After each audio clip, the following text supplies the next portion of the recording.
चलिए, पिछली क्लास में हम लोग बातचीत कर रहे थे, आपको संविधान बता रहे थे, कॉन्स्टिट्यूशन। और संविधान में बताया था कि किसी भी देश की लोकतांत्रिक व्यवस्था के लिए, लोकतांत्रिक देशों के लिए तीन आधारभूत स्तंभ माने जाते हैं, जिसमें आपको बताया था विधायिका, लेजिस्लेशन, कार्यपालिका, न्यायपालिका। इन्हीं तीनों के आधार पर हमारे संविधान का या हमारा लोकतंत्र चलता है, जिसमें पहले आपको जुडिशरी के बारे में बताया, लेजिस्लेटिव बताया था, विधायिका।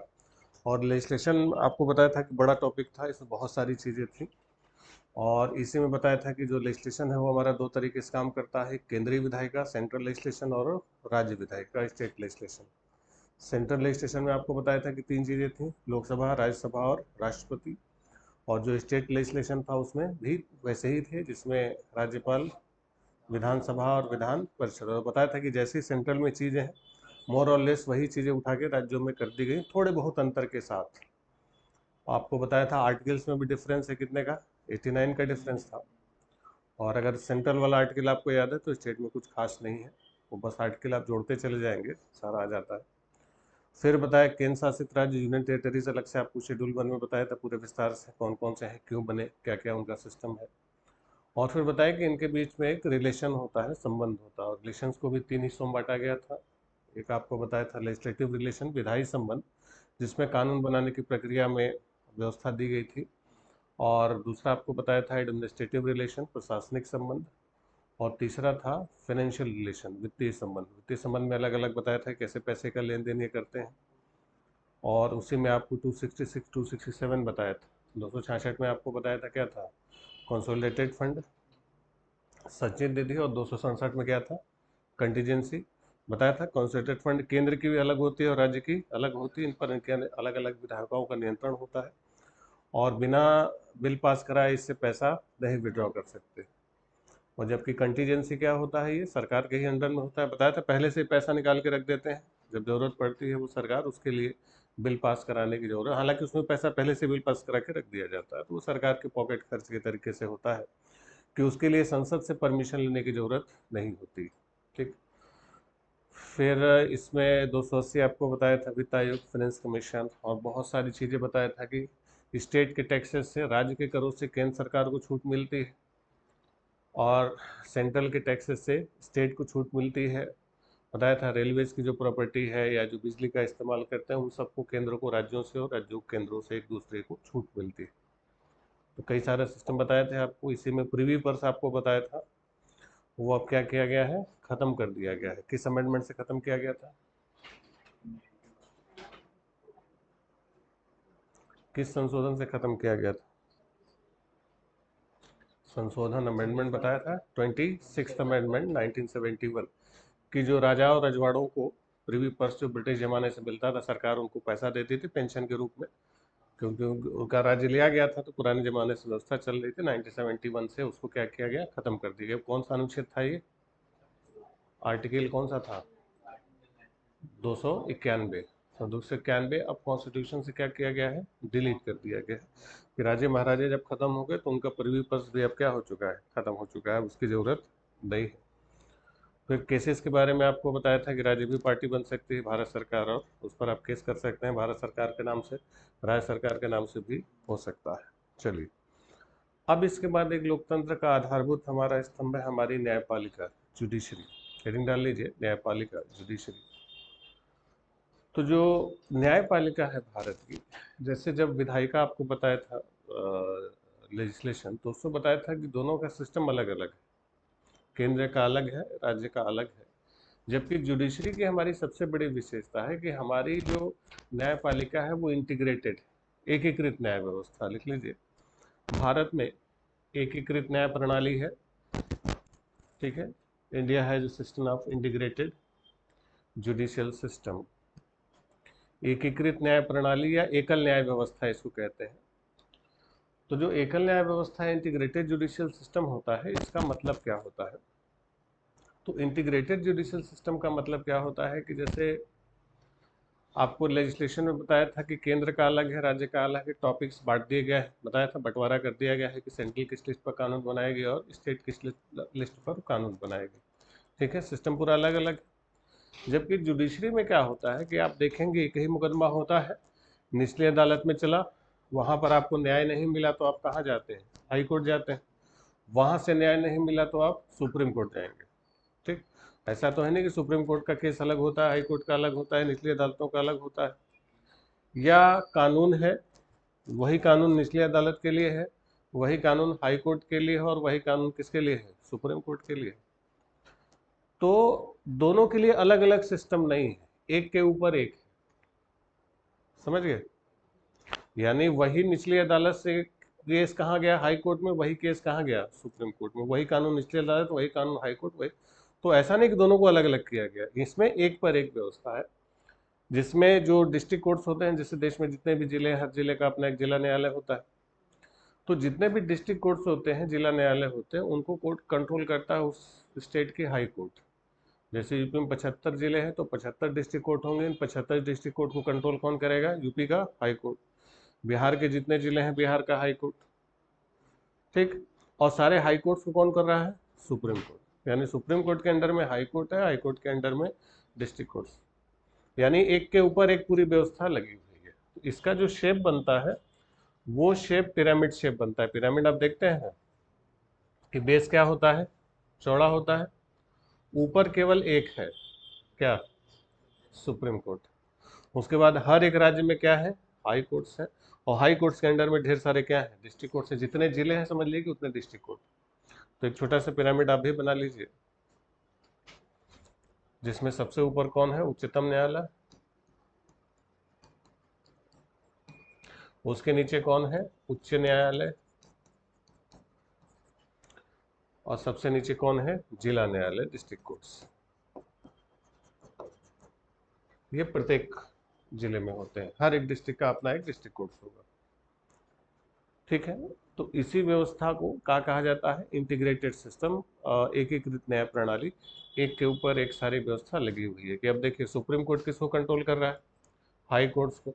हाई कोर्ट किसको कंट्रोल कर रहा है? अपने डिस्ट्रिक्ट कोर्ट को। तो सब एक दूसरे को क्या कर रहे हैं? नियंत्रित कर रहे हैं। अब इसमें भी जो डिस्ट्रिक्ट कोर्ट्स होते हैं, तो डिस्ट्रिक्ट कोर्ट में भी जो बंटवारा होता है, तो डिस्ट्रिक्ट कोर्ट में आप जाएंगे तो डिस्ट्रिक्ट कोर्ट में दो बैनर आपको मिलेगा, एक फौजदारी मिलेगा, एक दीवानी मिलेगा।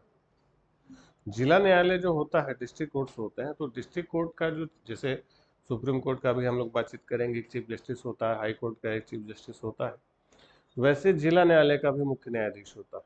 तो जो डिस्ट्रिक्ट कोर्ट का चीफ जस्टिस होता है, उसको जिला एवं सत्र न्यायाधीश बोलते हैं, डिस्ट्रिक्ट एंड सेशन जज बोला जाता है। ठीक है, तो डिस्ट्रिक्ट कोर्ट का हेड कौन होता है? जिला और सत्र न्यायाधीश। उसके अंडर में जो चीजें होती हैं, उनको दो हिस्सों में बांटा जाता है। देखिए, जिला और सत्र न्यायाधीश किसका प्रधान है? डिस्ट्रिक्ट कोर्ट का प्रधान है। जिला न्यायालय का क्या है? हेड है।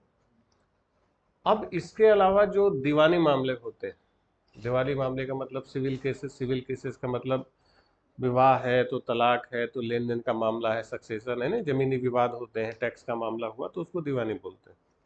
और दूसरा मामला होता है फौजदारी, क्रिमिनल, मारकाट, हत्या, डकैती, अपहरण। वो किस में आ गया? आपराधिक मामले होते हैं। तो जो दीवानी मामलों का जो मेन जज होता है, उसको बोलते हैं डिस्ट्रिक्ट जज बोलते हैं, जिला न्यायाधीश। और जो फौजदारी मामलों का प्रमुख होता है, उसको बोलते हैं सत्र न्यायाधीश, सेशन जज। अब जाएंगे तो लिखा रहेगा सत्र न्यायाधीश, जिला न्यायाधीश। जिला न्यायाधीश जो होता है डिस्ट्रिक्ट जज, डिस्ट्रिक्ट जज के अंडर में मुंसिफ मजिस्ट्रेट होते हैं। मुंसिफ मजिस्ट्रेट पूरी श्रृंखला होती है, सीरीज होते हैं मुंसिफ वन करके। और जो सत्र न्यायाधीश होते हैं, उनके अंडर में होते हैं जुडिशियल मजिस्ट्रेट। तो जो जुडिशियल मजिस्ट्रेट होता है, इसी का सीजीएम 1 सीजीएम 2 करके बोलते हैं। चीफ जुडिशियल मजिस्ट्रेट आपने सुना होगा, जिलों में होते हैं। तो जो जुडिशियल मजिस्ट्रेट होते हैं, उन्हीं का मुखिया कौन होता है? Chief judicial magistrate. और उसी वही क्या कहा जाता है? सत्र न्यायाधीश कहा जाता है। तो जो जुडिशियल मजिस्ट्रेट होता है, वो कौन से मामले सुनता है? फौजदारी मामले सुनता है। और जो मुंसिफ मजिस्ट्रेट होता है, वो कौन से मामले सुनता है? दीवानी मामले। दीवानी लेन देन, पैसा बंटवारा, संपत्ति। और इसी का जो मुखिया होता है, उसको डिस्ट्रिक्ट जज बोलते हैं। और कॉमन रूप से जो डिस्ट्रिक्ट जज का हेड होता है, उसको डिस्ट्रिक्ट एंड सेशन जज बोलते हैं। जिला एवं सत्र न्यायाधीश वो दोनों मामले सुनेगा। जिला और सत्र न्यायाधीश क्या होता है? जब वो दीवानी मामले सुनेगा तो उसको क्या कहा जाएगा, डिस्ट्रिक्ट जज, और जब वो फौजदारी मामले सुनेगा तो उसको सेशन जज कहा जाएगा। समझ गए। जैसे आपने सुना होगा PCJ वगैरह की जो तैयारी करते हैं बच्चे, जुडिशरी की जो तैयारी करते हैं, तो जो जुडिशरी की तैयारी करते हैं वो इसमें जाते हैं, वो पहले वो क्या बनते हैं, मुंसिफ मजिस्ट्रेट बनते हैं, और यही मुंसिफ मजिस्ट्रेट प्रमोट होके क्या बनते हैं, डिस्ट्रिक्ट जज बनते हैं, वही सिविल जज होते हैं। और ये जो होते हैं जुडिशियल मजिस्ट्रेट, ये जो वकील अनुभव वाले जाते हैं ना, एक्सपीरियंस लॉयर, उनको जो अभी आप बताएंगे कॉलेजियम सेलेक्ट करती है, 7 साल का अनुभव होना चाहिए, कॉलेजियम उनको सेलेक्ट करती है, ठीक है, तो वो जुडिशियल मजिस्ट्रेट होते हैं। समझ में आ गया। ये आपको इसलिए बताया कि ये जो बंटवारा होता है ये केवल डिस्ट्रिक्ट कोर्ट्स में होता है, जिला न्यायालयों में होता है। ये बंटवारा किस में होता है, डिस्ट्रिक्ट कोर्ट्स में। हाई कोर्ट, सुप्रीम कोर्ट में कोई दीवानी कोई फौजदारी नहीं, वहां पर एक ही जज होगा, वो दीवानी मामले भी सुनेगा और फौजदारी मामले भी सुनेगा। वहां पर एक ही वकील होगा, वो दीवानी मामले का भी केस लड़ेगा, फौजदारी का भी केस लड़ेगा। जैसे आप जब जिला न्यायालय में जाएंगे ना, तो वहाँ अलग वकील मिलेगा, बोलते हैं वो दीवानी के वकील हैं, फौजदारी के वकील, जज भी अलग हैं।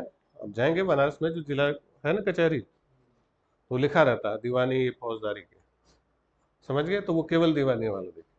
तो ये जो दीवानी फौजदारी वाला जो आप देखते हैं, सिविल मैटर और क्रिमिनल मैटर्स, ये केवल डिस्ट्रिक्ट कोर्ट्स में होता है।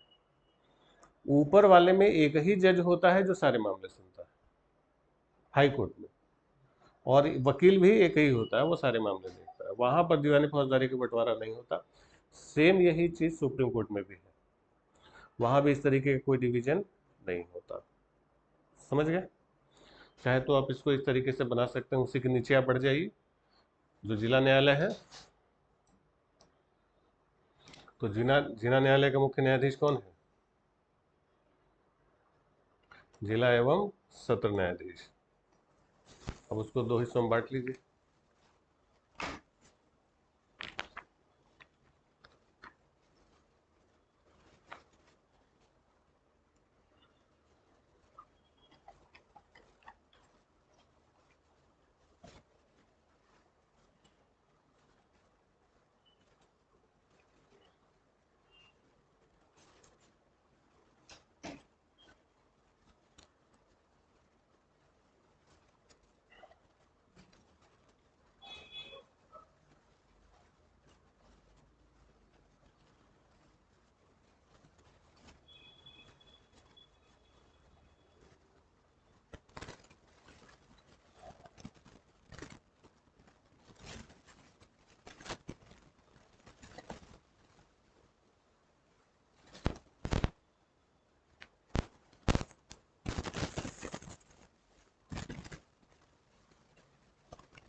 बंद कर,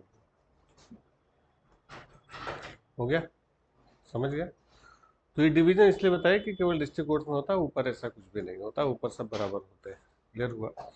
तो यहाँ पर हम लोगों को इस सब के बारे में नहीं पढ़ना, ये हम लोग के सेंस रेंज में नहीं रहता। हम लोग के रेंज में केवल सुप्रीम कोर्ट और हाई कोर्ट है, केवल उसके बारे में बातचीत करेंगे यहाँ पर हम लोग। ठीक है, ये जिला न्यायालय इस सबसे आपसे सवाल नहीं पूछे जाएंगे।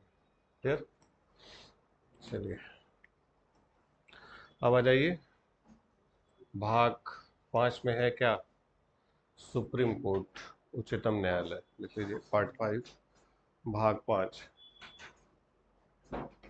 उच्चतम न्यायालय। जहाँ यूनियन था, संघ था, उसी में क्या है, सुप्रीम कोर्ट। भाग 5 में क्या था, यूनियन था, उसमें सुप्रीम कोर्ट के बारे में दिया गया है। तो सुप्रीम कोर्ट कौन से भाग में है, भाग 5।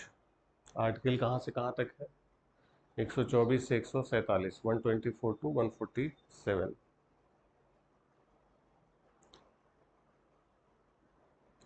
124 से 147। तो इसमें सबसे पहला जो आर्टिकल है, आर्टिकल 124 लिख लीजिए, आर्टिकल 124, 124, आर्टिकल 124। तो 124 में क्या कहा गया, ठीक, तो ये आपको लिखने के लिए भी दिया था, लिखवाए भी थे आपको। 124 में किसके बारे में बताया गया है, सुप्रीम कोर्ट की स्थापना और गठन के बारे में। तो ये जो सुप्रीम कोर्ट है, उच्चतम न्यायालय है, इसकी स्थापना और गठन के बारे में किस आर्टिकल में दिया गया है, 124, 124। अब था क्या कि स्वतंत्रता से पहले जब आपको 35 का एक्ट लिखवाया था, तो 1935 के एक्ट में फेडरल कोर्ट आपको बताया था संघीय न्यायालय। तो जो संघीय न्यायालय था, फेडरल कोर्ट था, वो सुप्रीम कोर्ट की तरीके से काम करता था पहले। लेकिन इसी फेडरल कोर्ट की जगह स्वतंत्रता के बाद फिर नए सिरे से 28 जनवरी 1950 को उच्चतम न्यायालय की स्थापना हुई। लिखिए 28 जनवरी, 28 जनवरी 1950, 1950, 28 जनवरी 1950 उच्चतम न्यायालय की स्थापना हुई, स्टेब्लिशमेंट ऑफ सुप्रीम कोर्ट, उच्चतम न्यायालय की स्थापना हुई। ठीक, कहाँ पर हुई, नई दिल्ली। तो सुप्रीम कोर्ट जो बना, ये कहाँ पर बना, न्यू दिल्ली में बना, नई दिल्ली में बना।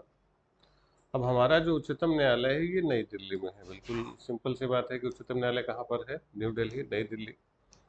तो है क्या कि नई दिल्ली में उच्चतम न्यायालय है, क्या जरूरत पड़ने पर सुप्रीम कोर्ट की बेंच दिल्ली से बाहर जा सकती है, सिक्योरिटी रीजन से या किसी अन्य कारण से, क्या सुप्रीम कोर्ट की बेंच दिल्ली से बाहर लगाई जा सकती है, इसको दिल्ली से बाहर भी लगाया जा सकता है। ऐसा पहले 2 बार हो चुका है कि हैदराबाद और जम्मू कश्मीर के मामले में सुप्रीम कोर्ट की बेंचेस दिल्ली के बाहर भी लगी है। तो सुप्रीम कोर्ट दिल्ली में, नई दिल्ली में है जरूर, लेकिन अगर कुछ ऐसा मामला हुआ या सुरक्षा जुड़ा हुआ कोई मामला हुआ, तो सुप्रीम कोर्ट की बेंच दिल्ली से बाहर भी लगाई जा सकती है। ठीक है नई दिल्ली में, इसका मतलब ये नहीं कि बाहर नहीं जा सकती। ठीक है, चलिए अब पहले, अब एक चीज और कि जैसे पहले जो फेडरल कोर्ट बनाई गई थी, जो संघीय न्यायालय 1935 के एक्ट में था, वो सुप्रीम कोर्ट के ही जैसे था, कॉपी मोटा मोटी वही थी। सर मोरिस ग्वायर उसके पहले चीफ जस्टिस हुआ करते थे। लेकिन उसमें क्या था कि वो पूरा सोवरेन नहीं था, संप्रभु नहीं था। संप्रभु नहीं होने का मतलब कि जैसे हमारे यहाँ सुप्रीम कोर्ट लास्ट है, आखिरी है, उससे ऊपर कोई नहीं। और पहले क्या होता था, जो फेडरल कोर्ट हुआ करती थी, कि उसमें लास्ट वो नहीं था, उसके बाद भी अपील हो सकती थी ब्रिटेन में। किंग इन काउंसिल हुआ करते थे, जो राजा का दरबार था, राज दरबार जिसको बोलते हैं, तो उसके खिलाफ अपील जा सकती थी राज दरबार में, किंग इन काउंसिल में। ठीक है, मतलब वो पूरी तरीके से वो सबसे ऊपर नहीं था। सुप्रीम कोर्ट का मतलब एपेक्स बोलते हैं ना, शीर्ष संस्था, सबसे ऊपरी, यानी अब उसके ऊपर कोई नहीं है। बताए ना कि एक पीक बना हुआ है, सबसे ऊपर सुप्रीम कोर्ट है, उसके ऊपर कोई नहीं। लेकिन फेडरल कोर्ट के ऊपर ब्रिटेन की किंग इन काउंसिल होती थी, वो उसके फैसले को पलट या बदल सकती थी। अब यहाँ भी एक मामला आता है कि जैसे आपको जब प्रेसिडेंट पढ़ा रहे थे, राष्ट्रपति पढ़ाया था, तो उसमें आर्टिकल 72 बताया था, अनुच्छेद 72 बताया था। 72 में क्या था, पार्डन था, राष्ट्रपति की क्षमादान की शक्ति, उसमें 2-3 चीजें थी। तो क्या आर्टिकल 72 सुप्रीम कोर्ट की संप्रभुता का हनन करता है, वो सोवरेंटी के खिलाफ है? क्योंकि मान लीजिए सुप्रीम कोर्ट ने किसी को मृत्युदंड दिया और राष्ट्रपति ने उस फैसले को बदल दिया या कम कर दिया या छोड़ दिया, तो क्या माना जाए कि सुप्रीम कोर्ट सोवरेन नहीं है, संप्रभु नहीं है, उसके ऊपर राष्ट्रपति का फैसला अंतिम होता है? तब तो ये पूरा संप्रभु कहाँ हो, पूरा आप सुप्रीम कहाँ माने? उसके ऊपर तो राष्ट्रपति बैठा हुआ है अगर 72 को लेके चले तो क्या आर्टिकल 74 सुप्रीम कोर्ट की स्वतंत्रता को कम करता है? अरे 72 बिल्कुल नहीं करता, क्योंकि 72 का मतलब ये नहीं कि सुप्रीम कोर्ट ने जो फैसला गलत दिया उसमें गिल्टी प्लीड कर लेते हैं और माफी मांगते हैं। माफी मांगने का मतलब कि आपका सुप्रीम कोर्ट का फैसला सही था, हमने अपराध स्वीकार कर लिया, अब दोबारा गलती नहीं करेंगे, हमें माफ कर दीजिए। समझ रहे हैं? जैसे हाई कोर्ट का फैसला जब सुप्रीम कोर्ट पलटता है तो वो ये नहीं कह रहा माफी मांग रहे हैं, वो ये कहता है कि फैसला गलत था, सभी चीजों पर सही ढंग से विचार नहीं हुआ, इसलिए हम फैसला क्या कर रहे हैं, बदल। राष्ट्रपति फैसला नहीं बदलता, वो ह्यूमन ग्राउंड पर या कुछ नहीं होता है कि चलो अच्छा बच्चे बच्चे हैं कहाँ होगा, चलो छोड़ दिए जाने दो, तो वो क्या करते हैं? माफी मांगने का मतलब क्या हुआ? माफी मांगने का मतलब आपने गलती क्या की, स्वीकार कर ली। गलती स्वीकार की इसका मतलब कोर्ट सही है, कोर्ट ने जो फैसला दिया वो भी सही है, हम बस गलती स्वीकार कर रहे हैं, आगे गलती नहीं करेंगे, माफ कर दीजिए। समझे? तो वो पार्डन है, क्षमा मांगना। क्षमा कब मांगते हैं? जब आप गलती एक्सेप्ट कर लेते हैं। जबकि फैसला बदलने का मतलब क्या हुआ कि नहीं फैसला ही गलत था, हम लड़ेंगे इसके खिलाफ। समझ गए? तो राष्ट्रपति फैसला बदलते नहीं, पलटते नहीं, वो जो माफी मांग रहा है उस पर विचार कर लेते हैं। हालांकि राष्ट्रपति करते भी नहीं, करता कौन है उसकी जगह? काउंसिल ऑफ मिनिस्टर्स, वो करते हैं। समझ है? तो वो कहीं से भी सुप्रीम कोर्ट के ऊपर नहीं है, वो ये मान लिएगा कि सुप्रीम कोर्ट ने सही ही कहा है, बस वो माफी मांग रहा है तो चलिए हम छोड़ देते हैं इसको। ये हो सकता है बस, या सजा को क्या कर देंगे, कम कर देंगे, बताया था उसका नेचर चेंज कर देना, तीनों काम कर सकते हैं। क्लियर हुआ? ये सब बड़े विवादित मुद्दे होते हैं कि क्या ये सब में इंश्योरेंस वगैरह में ऐसे आते हैं। ठीक है, चलिए अब इसकी जो सुप्रीम कोर्ट में जो संरचना है, जजों की क्या क्या हिसाब किताब है, उस पर बातचीत करेंगे। आर्टिकल 124 एक लिखिए, 124(1). 124 एक में लिखा हुआ है कि नंबर ऑफ जजेज इन सुप्रीम कोर्ट, उच्चतम न्यायालय में न्यायाधीशों की संख्या। तो सुप्रीम कोर्ट में जो नंबर ऑफ जजेस था, पहले 5 जज हुआ करते थे, 4+1, फिर 7 हुए, फिर 9 हुए, फिर 13 हुए, फिर 21 हुए, फिर 2008 में इसको बढ़ा के कितना कर दिया गया था, 30 कर दिया गया। अभी लिख लीजिए वर्तमान में कितना है, 33+1, बस पहले के लिखे, पुराना नहीं। वर्तमान में कितना है, 33+1, 33 लिख लीजिए, जजेस हैं, न्यायाधीश,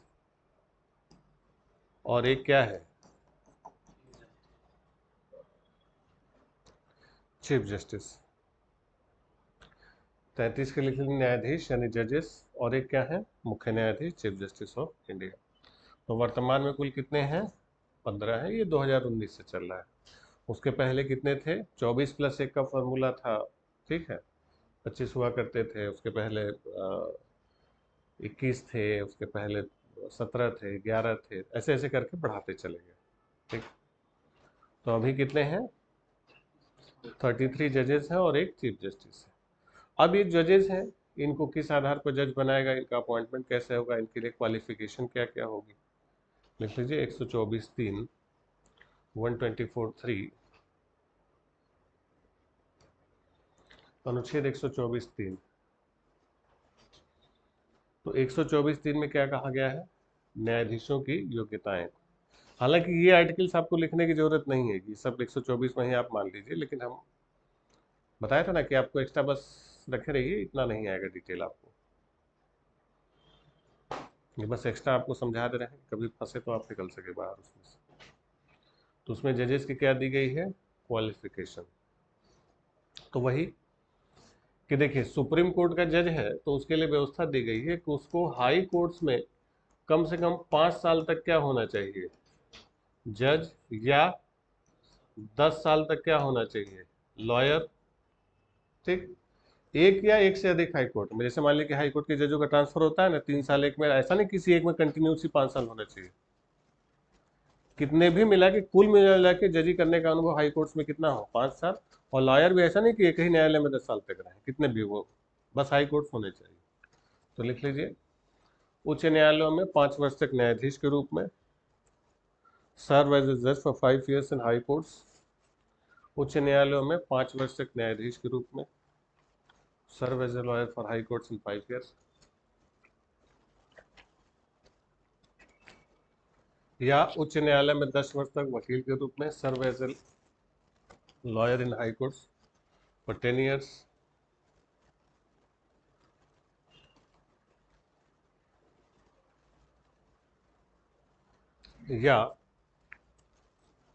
या है तीनों में, राष्ट्रपति की नजर में पारंगत विधिवेत्ता, renowned jurist in concern of president. राष्ट्रपति की नजर में पारंगत विधिवेत्ता, renowned jurist in concern of president.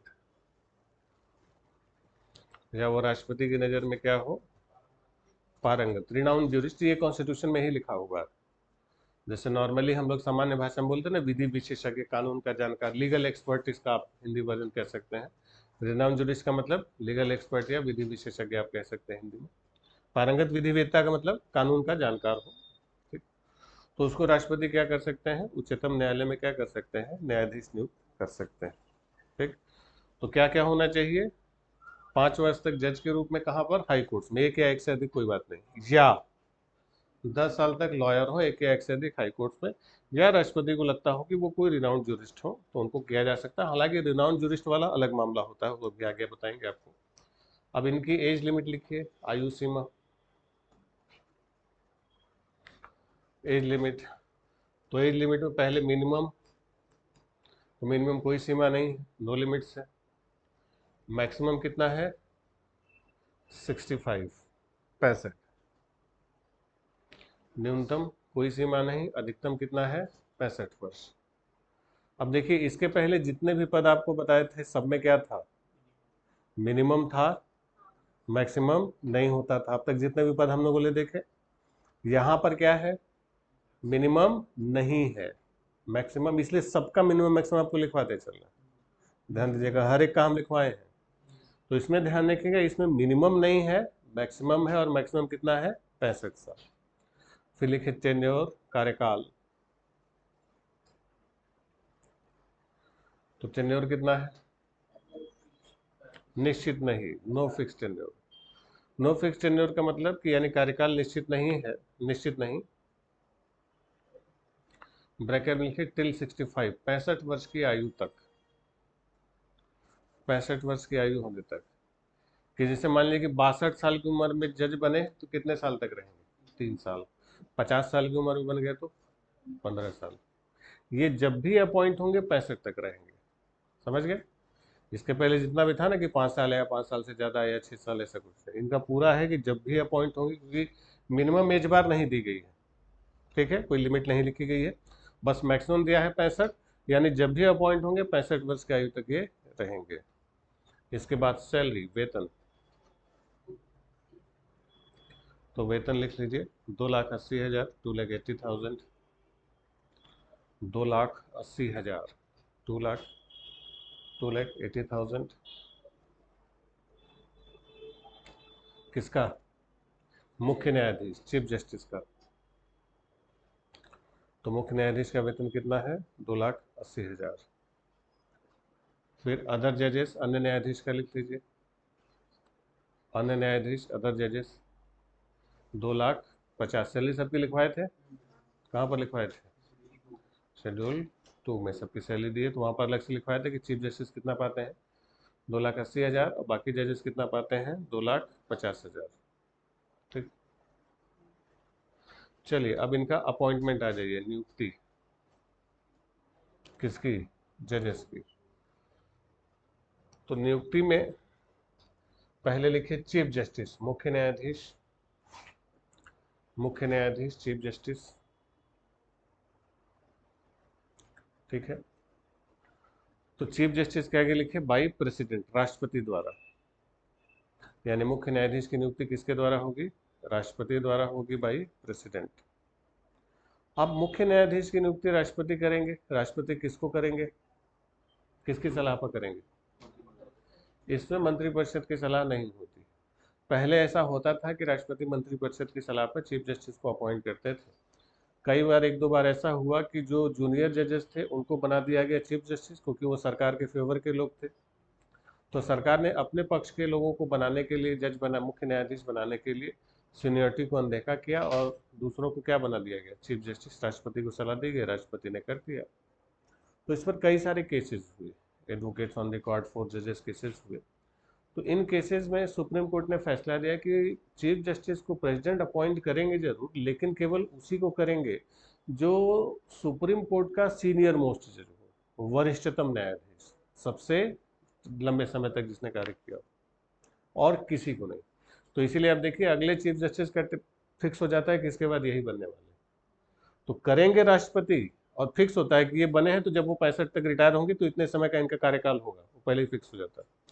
तो करेंगे राष्ट्रपति, पहले होता था सरकार की सलाह होती थी, अब केवल उसी को अपॉइंट करेंगे जो अपने आप में क्या हो, सीनियर मोस्ट। ब्रैकेट में लिख लीजिए, राष्ट्रपति द्वारा लिखा ना, फिर लिखिए उच्चतम न्यायालय के वरिष्ठतम न्यायाधीश को, सीनियर मोस्ट जज ऑफ सुप्रीम कोर्ट।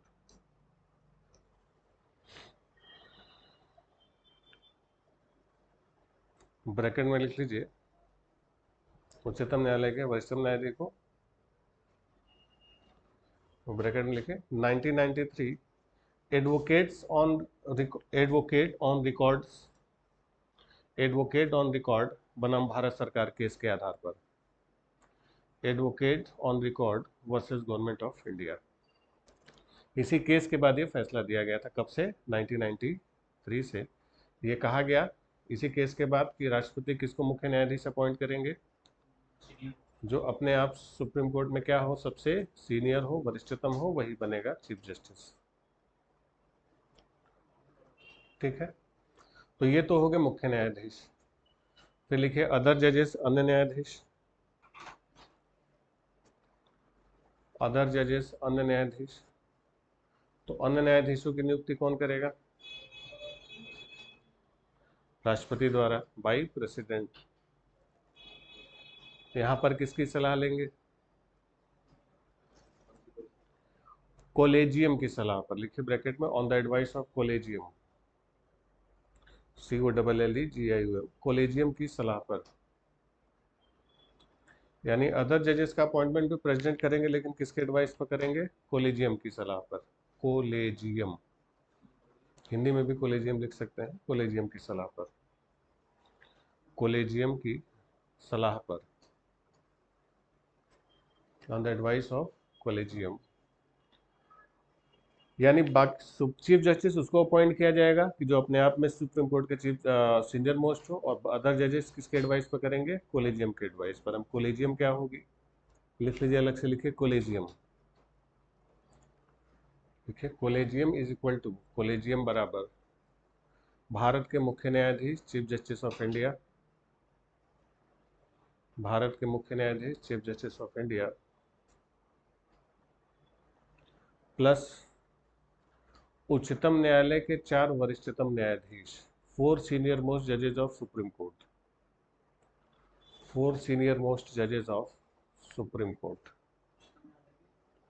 4 वरिष्ठतम न्यायाधीश, 4 वरिष्ठतम न्यायाधीश, 4 सीनियर मोस्ट जजेस ऑफ सुप्रीम कोर्ट। इसको बॉक्स से बना लीजिए। इसी को क्या बोलते हैं? कोलेजियम। यानी कोलेजियम में कितने मेंबर होते हैं? 5, एक CJI, बाकी 4 अदर जजेस होते हैं जो सीनियर होते हैं, इन्हीं को कोलेजियम कहा जाता है। और सुप्रीम कोर्ट के या न्यायपालिका में जितने भी डिसीजन होते हैं सब यही कोलेजियम लेती है। कोलेजियम राष्ट्रपति के पास सिफारिश भेजेगी, राष्ट्रपति उसको जज अपॉइंट करेंगे। चाहे हाई कोर्ट के जजों का ट्रांसफर हो, प्रमोशन हो, डिमोशन हो, जो भी जुडिशरी में काम होता है वो सब कोलेजियम के थ्रू किया जाता है। अब ये जो कॉलेजियम सिस्टम है इसमें बहुत सारी गड़बड़ियाँ थी। गड़बड़ियाँ क्या थी कि इसमें जज ही जज की नियुक्ति कर रहा है। जैसे 2-3 साल पहले एक शब्द बड़ा पॉपुलर हुआ था, आपने सुना होगा, नेपोटिज्म। एक बड़ा फेमस वर्ड है। नेपोटिज्म का मतलब क्या होता है? भाई भतीजावाद इसको कहते हैं हिंदी में। तो नेपोटिज्म सबसे ज्यादा किस सेक्टर के कॉन्टेक्स्ट में इस्तेमाल किया गया? बॉलीवुड में कहा गया कि फिल्म वाले अपने भाई भतीजों को काम देते हैं। तो वहाँ नेपोटिज्म नहीं है। वहाँ पर बस फिल्म स्टार्स अपने बेटे या बेटी को बस एक चांस दे सकते हैं, स्टार नहीं बना सकते। नहीं तो अमिताभ बच्चन का बेटा उनसे बड़ा स्टार होता, नहीं हुआ। अनिल कपूर का बेटा उससे बड़ा स्टार होता, नहीं हुआ। वो बस एक क्या दे सकते हैं, चांस दे सकते हैं। आगे वही जाएगा जिसके पास टैलेंट हो। उसको तो बस एक फिल्म मिले, भाई कोई पैसा क्यों बर्बाद करेगा? 100 करोड़ रुपया लगाएगा बेटे के ऊपर, वो बर्बाद हो गया, तो दूसरी बार लगाएगा? नहीं लगाएगा। वो बस एक चांस दे सकते हैं, और देना भी चाहिए। भाई एक बनिए की दुकान है, अच्छी चल रही है, उसने एक आदमी को हायर किया, वो भी बढ़िया काम कर रहा है, लेकिन जब बनिया बूढ़ा होगा तो वो दुकान अपने बेटे को देगा या जो अपने कर्मचारी है उसको देगा? सुनार का दुकान है तो अपने बेटे को ही तो देगा कि वहाँ काम करने वाले नौकर, तुम बहुत बढ़िया काम करे, तुम हमारी दुकान संभालो। ऐसा तो नहीं होता।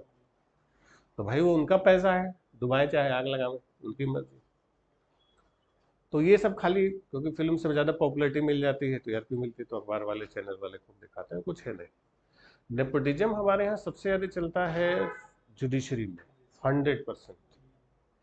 जज का बेटा डेफिनेटली जज बन सकता है, लॉयर का बेटा डेफिनेटली लॉयर बन सकता है, डॉक्टर का बेटा डॉक्टर बने कंपलसरी नहीं, इंजीनियर का बेटा इंजीनियर बने ये जरूरी नहीं, लेकिन जज का बेटा बड़े आराम से बनेगा, वकील का बेटा वकील बन जाएगा। नया आदमी कोई इस सेक्टर में घुस ही नहीं सकता। आप लॉ कॉलेज में पढ़े, एलएलबी किया और सोचे कि अब चल के एकदम ताबड़तोड़ टॉपर आदमी है, चल के वकील बन जाए बढ़िया, नहीं बन सकते। नहीं बन सकते मतलब नहीं बन सकते आप, गारंटी। हाँ, 30-40 साल कोर्ट में एकदम घिस ले बढ़िया से, 30-40 साल तक बुढ़ापे में हो सकता है कुछ कमाई कर जाएंगे, लेकिन 30-40 साल घिसना पड़ेगा, इतना है। हाँ, आपके पिताजी जज हैं, आपके पिताजी बड़े वकील हैं, तो आप बड़े आराम से बन जाएंगे। आप बड़े वकील भी बन सकते हैं, बड़े जज भी बन सकते हैं। जैसे एग्जाम्पल लेते हैं, इलाहाबाद हाई कोर्ट है, मान लीजिए कि इलाहाबाद हाई कोर्ट में 70 जज हैं, ठीक। अब सारे जज भाई एक दूसरे को जानेंगे, बातचीत करेंगे, हंसी मजाक होंगे, खाएंगे पिएंगे, पार्टी सार्टी। भाई जजों का अलग होगा क्लब, सबके बेटे या बेटी होंगे, सबके बेटे या बेटी वकालत पढ़ेंगे, लॉ पढ़ेंगे, ठीक। फिर लॉ करके सबके बेटे या बेटी इलाहाबाद हाई कोर्ट में प्रैक्टिस शुरू करेंगे। मान लीजिए कि हम सब लोग जज हैं, हम लोग के बच्चे पढ़े, फिर हमारे ही अदालत में इलाहाबाद हाई कोर्ट में केस लड़ना शुरू किया। अब हमारे बेटे का मुकदमा हमारी कोर्ट में नहीं आएगा, हमारे किसी साथी कोर्ट में जाएगा। तो जब हमारे साथी की अदालत में जज के सामने हमारा बेटा खड़ा होगा, तो जज साहब को पता है कि ये जज का बेटा है, तो उसके फेवर में फैसला देना। क्यों? क्योंकि उन जज साहब का बेटा या बेटी किसी और की अदालत में खड़ा होगा, तो हम अगर उन जज साहब का फेवर नहीं करेंगे तो हमारा फेवर करेंगे हमारे बेटे बेटी का। तो जो तीसरे वाले जज को पता है कि ये फलाने जज का बेटा या बेटी है, तो वो उसके फेवर में फैसला देंगे। क्यों? उनका या बेटा या बेटी किसी और की अदालत में खड़ा होगा, वो फेवर में ही फैसला देंगे, पता है। नहीं देंगे तो उनका बेटा बाहर हो जाएगा। समझ गए? अब जज साहब के सामने दो लॉयर हैं, एक जज साहब का बेटा है, कोई बहुत लॉ कॉलेज का टॉपर है, वो कितना बढ़िया तर्क रख ले, सुनेगा ही नहीं। वो सुनेगा किसकी? जज के बेटे की। तो उसको मुकदमा जितवा देगा, वो बेचारा चीखता चिल्लाता रहेगा, उसको हरा देंगे जवाब यहाँ से, ठीक। तो जो वकील केस जीतेगा वही तो बड़ा होगा, तो बड़ा होता चला जाएगा। फिर जजों की नियुक्ति की बारी आएगी, सारे जज ही जज को नियुक्ति कर रहे हैं। आज हम आपके बेटे को जज बना दे रहे हैं, कल आप हमारे बेटे को बना दीजिएगा। तो जितने जज होते हैं उनके बाप भी जज होंगे, उनके बेटे भी जज होंगे। जैसे अभी चीफ जस्टिस है ना चंद्रचूड़, उनके पिताजी भी मुख्य न्यायाधीश। मुश्किल से 200-250 परिवार हैं जिनके फैमिली के लोग सारे हमारे न्यायपालिका में हावी हैं, वही लोग सारा काम करते हैं। नया कोई जा ही नहीं सकता, हो ही नहीं सकता। योग्यता के बल पर आप जज बन नहीं सकते, वकील भी नहीं बन पाएंगे। जैसे आप कोई बड़ा जज या किसी बड़े वकील का मकान देखेंगे ना, इलाहाबाद में अब कहीं भी है, बड़ा मकान होता है उनका, तो उनके बाहर जो नेम प्लेट लगी होती है तो एक नाम लिखेगा ही नहीं रहेगा, 3-4 नाम लिखे रहेंगे, वरिष्ठ अधिवक्ता, वरिष्ठ अधिवक्ता, वरिष्ठ सीनियर एडवोकेट। या एक जज है तो एक ही परिवार में 3-4 जज मिलेंगे आपको कम से कम। इलाहाबाद के किसी बड़े, इलाहाबाद में खूब वकील है, किसी बड़े वकील या किसी जज के घर के सामने खड़े हो जाइए, एक मिलेगा ही नहीं, 3-3 4-4 एक एक खानदान में मिलेंगे, बेटा बेटी बहू सब जज। वकील है तो सारे लड़।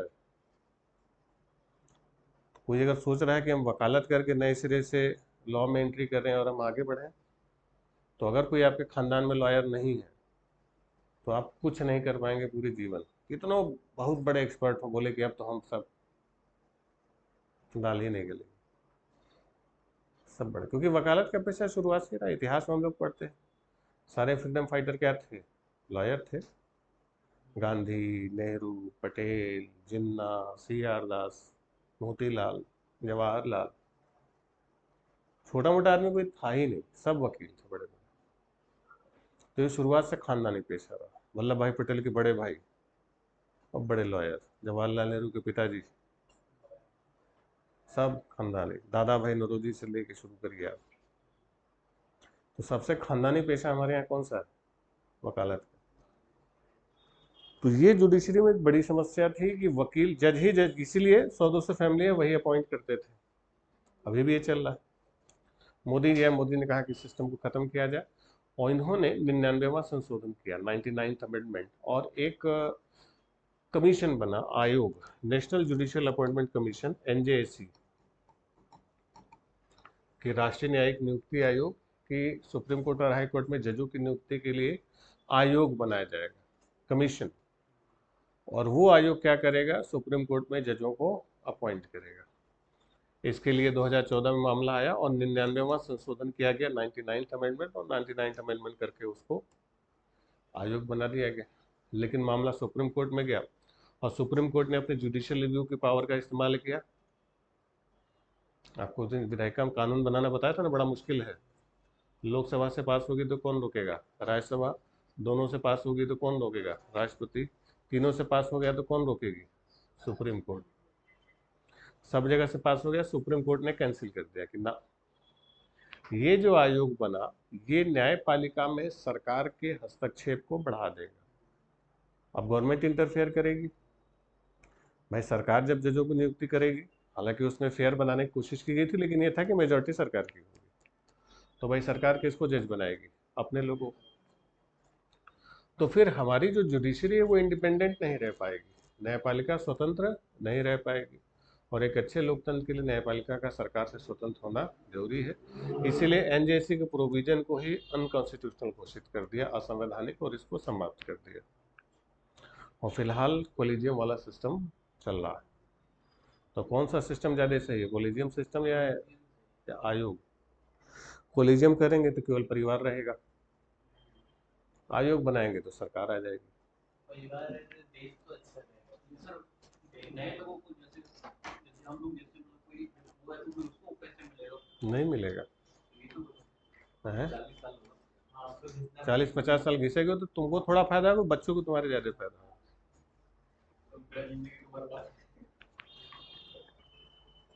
अगर आपके पास बैकी नहीं है बढ़िया खानदान में या बड़ा लॉयर नहीं, आप कर ही नहीं पाएंगे, गारंटी।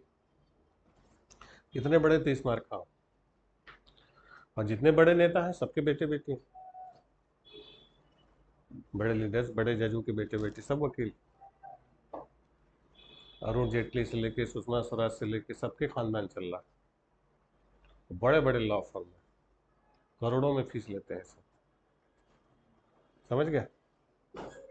चलिए खैर, ये गंभीर समस्या है कि अगर सरकार को देते हैं, सरकार अपना उंगली करेगी, इनको देते हैं तो खानदान को, तो फिलहाल खानदान वाला सिस्टम चला कि चलिए 150-200 लोग हैं, कम से कम सरकार के फेवर में तो नहीं, लेकिन कई बार होता है कि सरकार के फेवर में भी चले जाते हैं। चलिए आगे समस्याओं पर बातचीत करेंगे। तो एनजेएसी या तो लिख लीजिए, हालांकि अब खत्म हो चुका है, लिख लीजिए, लिखे NJAC, national judicial appointment commission, राष्ट्रीय न्यायाधीश नियुक्ति आयोग, एनजेएसी।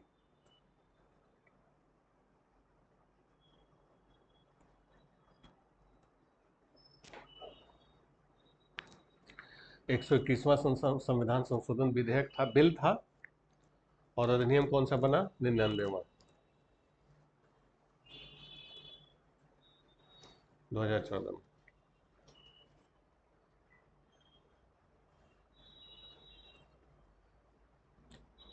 एक 21वां संशोधन विधेयक 2014 पास हुआ। पहले बिल होता है, वही एक्ट बनता है, तो बिल कौन सा था?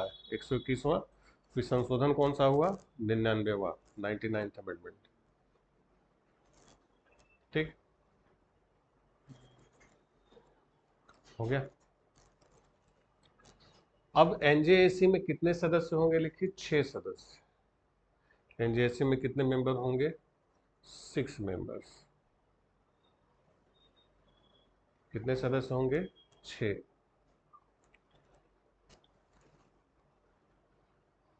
6 सदस्य कौन कौन होंगे? एक तो होंगे chief justice of India, CJI, Bharat के मुख्य न्यायाधीश, प्लस कानून मंत्री,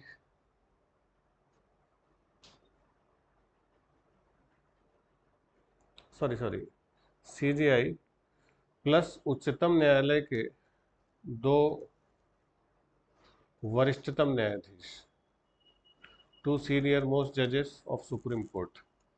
उच्चतम न्यायालय के 2 वरिष्ठतम न्यायाधीश, 2 सीनियर मोस्ट जजेस ऑफ सुप्रीम कोर्ट। उच्चतम न्यायालय के 2 वरिष्ठतम न्यायाधीश प्लस कानून मंत्री, लॉ मिनिस्टर, जो केंद्रीय कानून मंत्री होते हैं, लॉ मिनिस्टर, प्लस 2 प्रख्यात हस्तियां, 2 एमिनेंट पर्सनालिटीज, 2 प्रख्यात हस्तियां। तो 2 प्रख्यात हस्तियां, एक कौन है? कानून मंत्री। 3, 2 क्या है? सुप्रीम कोर्ट के जज, और एक चीफ जस्टिस। कितने हो गए? 6। अब ये जो तो प्रोमिनेंट पर्सनालिटीज हैं, एमिनेंट पर्सनालिटी हैं या प्रख्यात हस्तियां हैं, इनको नॉमिनेट कौन करेगा? तो इनके नॉमिनेशन के लिए भी एक कमेटी बनेगी। भाई ये तो फिक्स है। भाई सीजीआई कौन है? पता है। 2 जज हैं, वो भी फिक्स है। कानून मंत्री भी पता है। अब ये 2 कौन होंगे? तो इन 2 लोगों को चुनने के लिए एक कमेटी बनती है। ठीक है, तो इनके 2 कमेटी में लिख लीजिए, 2 प्रख्यात हस्तियों का मनोनयन, the nomination of 2 eminent personalities by 2 प्रख्यात हस्तियों का मनोनयन, the nomination of 2 eminent personality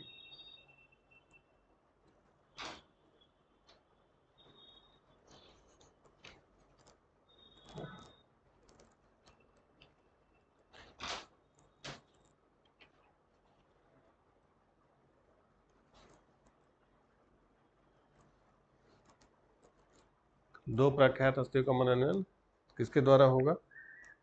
एक चयन समिति द्वारा होगा।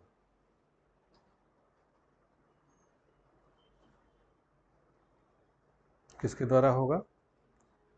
क्या लिखे?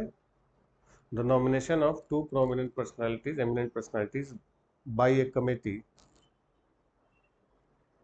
Of 3 members. एक समिति द्वारा होगी जिसमें कितने सदस्य होंगे? 3 सदस्य। अब ये 3 सदस्य कौन होंगे? 3 सदस्य में एक होंगे, लिखिए, CJI, chief justice of India, plus prime minister, प्रधानमंत्री, प्लस एक लोकसभा में नेता प्रतिपक्ष, लीडर अपोजिशन इन लोकसभा, नेता प्रतिपक्ष।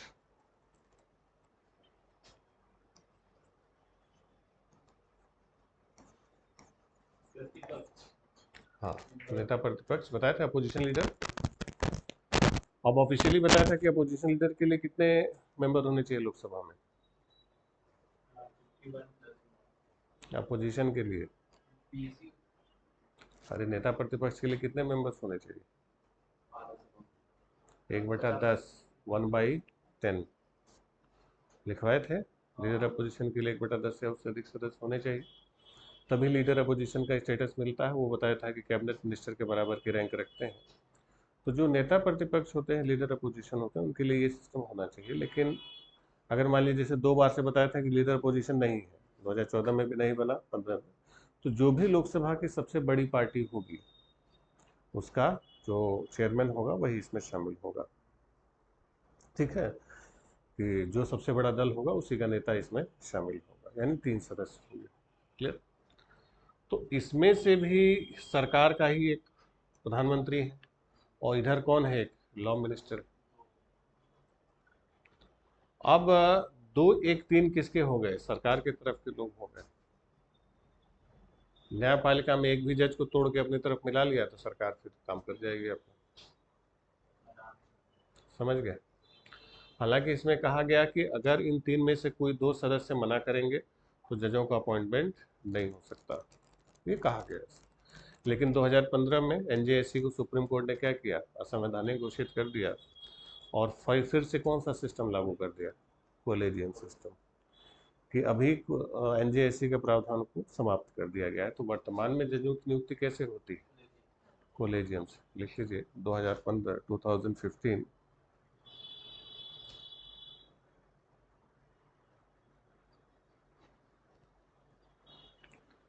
लिखिए, एनजेएससी को सुप्रीम कोर्ट ने असंवैधानिक घोषित कर दिया। NJSC declared unconstitutional by supreme court. NJSC को सुप्रीम कोर्ट ने असंवैधानिक घोषित कर दिया। And collegium system reenacted, collegium system को फिर से बहाल कर दिया गया। तो अभी कौन सा सिस्टम चल रहा है, कोलेजियम सिस्टम। ध्यान रखिएगा, ये बस कुछ ही समय के लिए आया था, हालांकि कोई नियुक्ति इससे नहीं हो पाई। समझ गए? तो जजों की सुप्रीम कोर्ट में नियुक्ति बहुत झंझट वाला काम।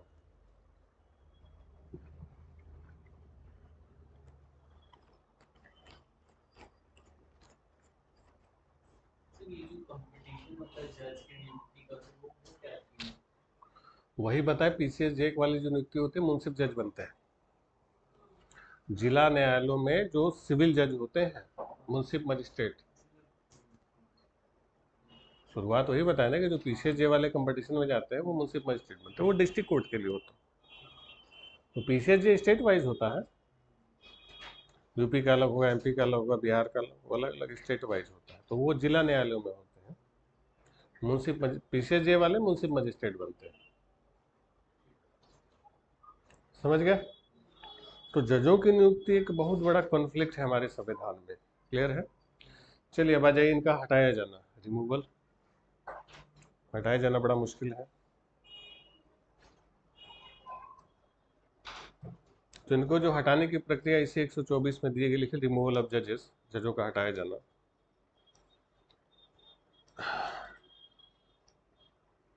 124(4), 124(4), 124(4),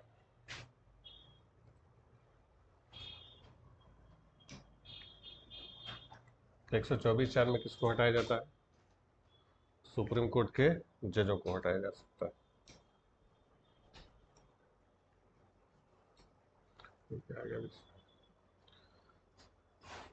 उच्चतम न्यायालय के न्यायाधीशों को हटाना। तो इनको हटाया कैसे जाएगा, तो इनके जैसे आपको प्रेसिडेंट का आपको बताया था महाभियोग, तो राष्ट्रपति के महाभियोग का कितना कारण था, एक, क्या था, वायलेशन ऑफ कॉन्स्टिट्यूशन। जजों के हटाने का 2 कारण होता है, लिख लीजिए रीजन, हटाए जाने का कारण।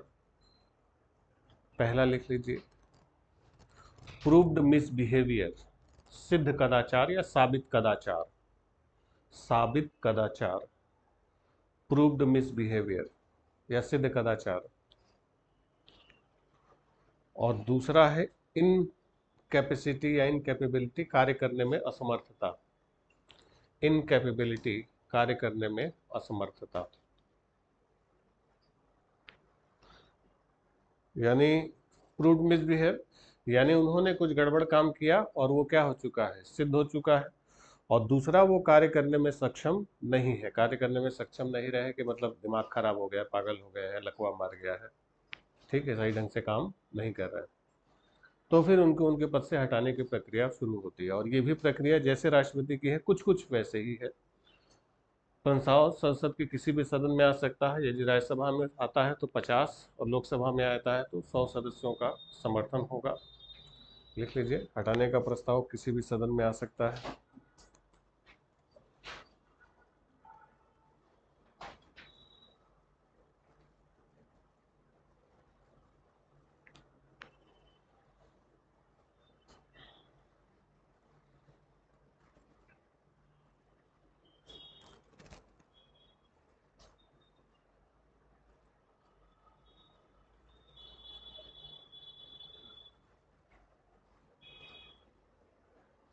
The proposal can be presented in any house of the parliament, किसी भी सदन में प्रस्तुत किया जा सकता है। The proposal can be presented in any house of the parliament if it is presented in Rajya Sabha, the support of 50 members is in Lok Sabha, then support of 100 members is mandatory। यानी लोकसभा में आता है तो कितने सदस्य, 100 सदस्य। राज्यसभा में आता है तो कितने सदस्य, 50 सदस्य प्रस्ताव लाएंगे। अब जब प्रस्ताव प्रस्तुत करेंगे तो जब सदन में जाएगा, जैसे लोकसभा में आया तो लोकसभा स्पीकर उसको एक्सेप्ट करेंगे या एक्सेप्ट नहीं करेंगे, या राज्यसभा में आए तो राज्यसभा के सभापति उसको एक्सेप्ट करेंगे या नहीं करेंगे, वो हाउस के चेयरमैन के ऊपर है कि उनके प्रपोजल को एक्सेप्ट करें या डिनाई कर दें। ठीक, उसके बाद एक 3 सदस्यों की जांच समिति बनती है, फिर जांच कमेटी जांच करके अपनी रिपोर्ट देती है। रिपोर्ट के बाद फिर संसद में उस पर डिबेट होती है, डिस्कशन होता है, बहस होती है। बहस के दौरान अपने बचाव में वो जज खुद उपस्थित, जैसे राष्ट्रपति को बताया था कि वो खुद आ सकते हैं, अपनी तरफ से किसी लॉयर को भेज सकते हैं, तो वैसे ही सुप्रीम कोर्ट के जज खुद आ सकते हैं, संसद में बोल सकते हैं, या अपनी तरफ से किसी रिप्रेजेंटेटिव को या किसी लॉयर को अपना फेवर करने के लिए, अपना बचाव करने के लिए संसद में दोनों सदनों में उपस्थित कर सकते हैं। फिर इसके बाद वोटिंग होगी, मतदान होगा, और वोटिंग में भी दोनों हाउसेज में अलग अलग 2/3 मेजोरिटी से पास करना होगा। लोकसभा से और 2/3 से कहाँ पास करना होगा, और उसी सेम सेशन में, ऐसा नहीं कि लोकसभा डिजॉल्व हुई अगला आ गया, ठीक, अरे उसी सत्र में। तो लोकसभा में तो एक बार हो भी जाए, राज्यसभा नहीं कर पाती, 2/3 का मतलब कितना परसेंट हो गया, 66%, वो बहुत मुश्किल हो जाता है। तो अब तक किसी जज को हटाया नहीं गया, प्रक्रिया कई सारी शुरू हुई। एक बार लोकसभा ने पारित कर दिया था, लेकिन राज्यसभा से नहीं हो पाया था, एक बार हुआ बस। एक बार और हुआ था, वेस्ट बंगाल के चीफ जस्टिस थे पीडी दिनकरण का मामला था, 2009 या 10 में था। तो राज्यसभा में उनको प्रपोजल लाया था और राज्यसभा में उस पर बहस हुई थी, और बहस में वो खुद उपस्थित हुए थे। उस समय हम लोग टीवी देखते थे तो दिखाया था पूरा कि उन्होंने खुद अपना फेवर किया था और खुद राज्यसभा में उपस्थित होकर उन्होंने अपना पक्ष रखा, लेकिन राज्यसभा ने स्वीकार नहीं किया, और राज्यसभा ने 2/3 मेजोरिटी से उसी दिन पास कर दिया था। तो राज्यसभा ने पास कर दिया, मामला लोकसभा में गया। इससे पहले वो समझ गए कि इसे मानेंगे नहीं, हटा के रहेंगे, तो फिर उन्होंने खुद ही रिजाइन कर दिया। नहीं तो गलत कारणों से उनका नाम इतिहास में लिखा जाता कि पहला जज जो महाभियोग की प्रक्रिया से हटाया गया। तो कोई इतिहास में गलत कारण से दर्ज होना नहीं चाहेगा। तो लोकसभा ने पास कर दिया था, राज्यसभा में जाने से पहले उन्होंने रिजाइन कर दिया। वेस्ट बंगाल के चीफ जस्टिस थे, कुछ घूस लेने का मामला था कि पैसे का पैकेट उनके घर पहुंचा हुआ था, और वो प्रूव हो चुका था। तो राज्यसभा से पास हो गया, लोकसभा में जाने से पहले उन्होंने खुद ब खुद रिजाइन कर दिया। समझ गया? तो अभी तक कोई ऐसा प्रस्ताव फाइनल नहीं हो पाया, किसी जज को इस प्रक्रिया के द्वारा हटाया नहीं गया। ठीक है, लिखा हुआ है कि संसद में यदि प्रस्ताव बहुत लंबा है, वही राष्ट्रपति की तरह की कमेटी बनेगी, दोनों सदनों में अलग अलग 2/3 बहुमत से पारित करके राष्ट्रपति के पास भेजा जाता है। यदि और उसी सत्र में राष्ट्रपति उस प्रस्ताव पर अपनी सहमति दे देंगे तो न्यायाधीश को क्या किया जाता है, हटा दिया जाता है। तो वैसा ही प्रोसीजर है जैसा राष्ट्रपति को हटाने के मामले में, बस वहां पर 1/4 था, बताया था लोकसभा का 1/4 या ऐसा, और यहाँ पर कितना है, 100 और 50 का रेशियो। बाकी सारे कार्यक्रम बिल्कुल वैसे ही है। लिखना चाहेंगे कि आगे बढ़ा जाए हम लोग? वैसे ही प्रक्रिया है, इस कोई पूछा नहीं गया, बस क्या आधार है, कैसे है, बस ये पूछा जाएगा। और मेजोरिटी हमेशा ध्यान रखें, किसी को भी हटाने के लिए 2/3 मेजोरिटी चाहिए। हालांकि ध्यान रखेंगे यही सुप्रीम कोर्ट के जजों का जो रिमूवल है, यही बाकी सब में अपनाया जाता है। जैसे आप कैग पढ़ेंगे तो कैग में वहाँ पर आपको बता देंगे कैग को कैसे हटाया जाएगा, वैसे ही जैसे सुप्रीम कोर्ट के जज को हटाते हैं। यूपीएससी के चेयरमैन को कैसे हटाया जाएगा, वैसे ही जैसे सुप्रीम कोर्ट के जज को हटाते हैं। चीफ इलेक्शन कमिश्नर को कैसे हटाया जाएगा, वैसे ही जैसे सुप्रीम कोर्ट के जज को हटाते हैं। तो हर जगह रेफरेंस में यही प्रोसेस आएगा आपको, ठीक है। इसीलिए बताया कि इसको ध्यान से समझिएगा कि दो आधार हैं कौन कौन से, कार्य करने में असमर्थता, इनकेपेबिलिटी, और दूसरा प्रूव्ड मिसबिहेव, सिद्ध कदाचार। और हटाने का प्रस्ताव लोकसभा में आएगा तो कितने सदस्य, 100, राज्यसभा में आता है तो 50 सदस्य आएगा। और उसको एक्सेप्ट कौन करेगा, सदन का सभापति या स्पीकर करेगा। अगर एक्सेप्ट कर लिया जाता है तो 3 सदस्यों की एक जांच समिति बनाई जाएगी, कमेटी जांच करके मामला सही पाती है तो उस पर संसद में बहस कराई जाएगी। दोनों हाउसेज में अलग अलग बहस होगी। बहस के दौरान अपना पक्ष रखने के लिए जज खुद उपस्थित हो सकते हैं या अपनी तरफ से किसी लॉयर को भेज सकते हैं। और इसके बाद फिर वोटिंग होगी। दोनों हाउसेज में अलग अलग कितना चाहिए, 2/3 मेजोरिटी, 2/3 बहुमत से अगर पारित होता है। और राष्ट्रपति उसी सेशन में उसको क्या करेंगे, साइन करेंगे उसी सत्र के दौरान, तो वो अपने पद से हटे हुए मान लिए जाएंगे, ठीक है। हालांकि अब तक ये प्रक्रिया कभी भी पूरी नहीं हो पाई है, ठीक है। चलिए आगे बढ़ते हैं।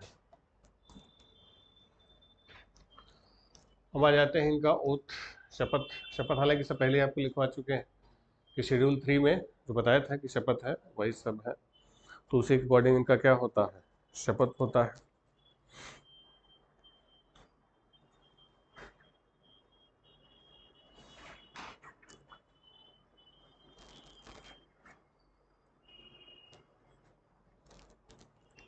तो जो उच्चतम न्यायालय के न्यायाधीश को शपथ कौन दिलाएगा, राष्ट्रपति दिलाएंगे। लिख लीजिए, ओथ शपथ बाय प्रेसिडेंट।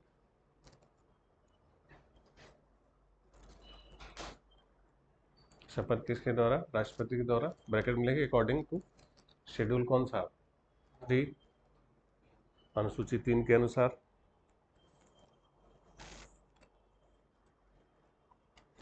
तो ध्यान रखेंगे सुप्रीम कोर्ट के जज हो चाहे कैग हो, इनका शपथ का प्रारूप एक ही जैसा है, जैसा आपको पढ़ के एक बार सुनाया था बिल्कुल वैसे ही, ठीक है। रिजाइन भी वो किसको देंगे, राष्ट्रपति को देके हट जाएंगे।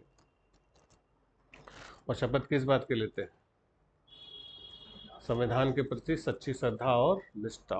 आई shall appoint the acting chief justice, क्या हो गया, अच्छा ये इसका अंग्रेजी,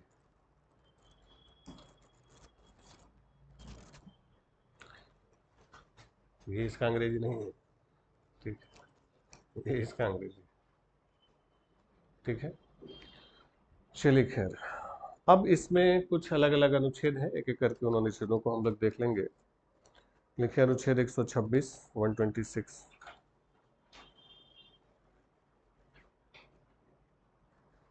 126।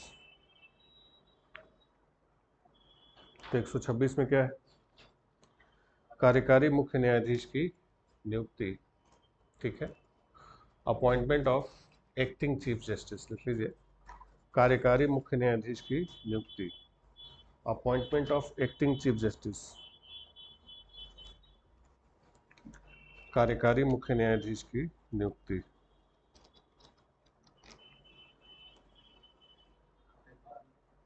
कार्यकारी, इसके लिए व्यवस्था संविधान में दी गई, लिखा क्या है कि when the office of chief justice of India is vacant और when the chief justice is by reason of absence or otherwise unable to perform his duties of his office, the duties of the office shall be performed by such one of the other judges of the court as president may appoint for the purpose। समझ गए, जब भारत के मुख्य न्यायमूर्ति का पद रिक्त है या जब मुख्य न्यायमूर्ति अनुपस्थिति के कारण या अन्यथा अपने पद के कर्तव्यों का पालन करने में असमर्थ हैं, तब न्यायालय के अन्य न्यायाधीश में से कोई एक ऐसा न्यायाधीश जिसे राष्ट्रपति इस प्रयोजन के लिए नियुक्त करे उस पद के कर्तव्यों का पालन करेगा। समझ गए कि इनकेस अगर चीफ जस्टिस ऑफ इंडिया नहीं है या बीमार है या बाहर गए हुए, तो राष्ट्रपति जजों में से किसी एक को क्या करेगा, लिखा हुआ कार्यकारी मतलब एक्टिंग, तो उसको क्या करेंगे, चीफ जस्टिस अपॉइंट करेंगे। क्लियर हुआ, इसमें कोई डाउट नहीं है। चलिए इसके बाद है 127, 127,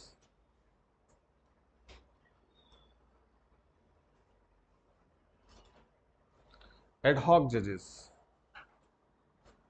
कार्यकारी न्यायाधीश।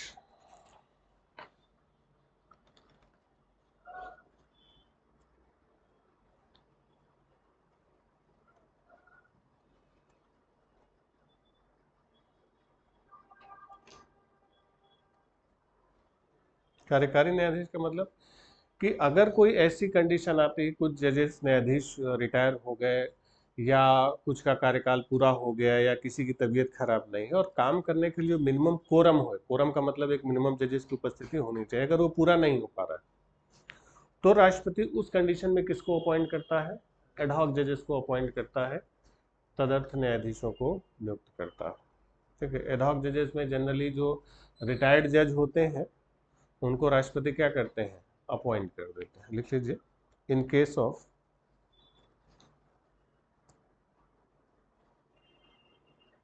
The quorum of judges of Supreme Court is not available for any session. The quorum of judges of Supreme Court, the quorum of judges of Supreme Court is not available for any session. ठीक है, लिख लीजिए, जब उच्चतम न्यायालय के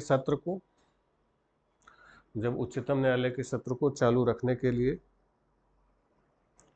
न्यायाधीशों का कोरम पूरा न हुआ हो, यानी कम न्यायाधीश हो, अगर उपलब्ध नहीं है तो राष्ट्रपति फिर क्या करेगा? किसकी नियुक्ति करेगा? एडहॉक जजेस की नियुक्ति करेगा। ठीक है, अब एडहॉक जज किसको नियुक्त करेगा? ये भी सवाल उठेगा, भाई किसको बना दे? तो उसके लिए भी पूरा सिस्टम दिया हुआ है, आपको बस पढ़ के बता दे रहे जो कॉन्स्टिट्यूशन में साफ साफ लिखा हुआ है। तो इसमें लिखा हुआ है कि राष्ट्रीय नियुक्ति आयोग भारत के न्यायमूर्ति द्वारा या उससे किए गए निर्देश पर राष्ट्रपति की पूर्व सहमति और संबंधित उच्च न्यायालय के मुख्य न्यायमूर्ति से परामर्श करने के बाद किसी उच्च न्यायालय के ऐसे न्यायाधीश को जो उच्चतम न्यायालय के न्यायाधीश में नियुक्त होने के लिए अर्हता रखता हो और जिसे भारत का मुख्य न्यायाधीश नाम निर्दिष्ट करे, न्यायालयों की बैठकों में उतनी अवधि के लिए जितने आवश्यक हो तदर्थ न्यायाधीश के रूप में उपस्थित रहने के लिए लिखित रूप से अनुरोध कर सकेगा। यानी कि हाई कोर्ट के बहुत सारे जजेस होंगे जिनके पास क्वालिफिकेशन है सुप्रीम कोर्ट का जज होने की। ठीक है, तो उस केस में चीफ जस्टिस ऑफ इंडिया राष्ट्रपति को एडवाइस देगा कि फला व्यक्ति है, कोरम पूरा नहीं हो पा रहा है, आप फला व्यक्ति को क्या कीजिए? सुप्रीम कोर्ट में क्या बनाइए? एडहॉक जजेस, कुछ समय के लिए, जब तक के लिए पूरा नहीं हो पा रहा है। समझ गए? तो भी लिखित रूप से होगा और वो उस पर जिनको बनाना है वो सहमति देंगे कि हाँ हम एडहॉक जज बनेंगे, तब फिर उनको एडहॉक मतलब काम चलाने के लिए, एडहॉक मतलब क्या होता है? अस्थायी काम चलाने के लिए। ठीक है, इसके अलावा एक और आर्टिकल है 128 कि जरूरत पड़ने पर जो रिटायर्ड जज हैं उनकी भी सेवाएं ली जाती हैं। लिख लीजिए 128 128।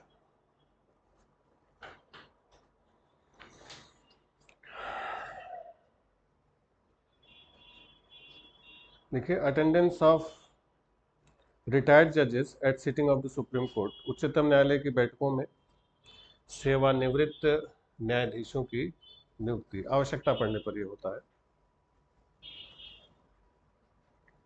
अटेंडेंस ऑफ रिटायर्ड जजेस at sittings of the supreme court या अपॉइंटमेंट ऑफ रिटायर्ड जजेस in the Supreme Court meeting as when required.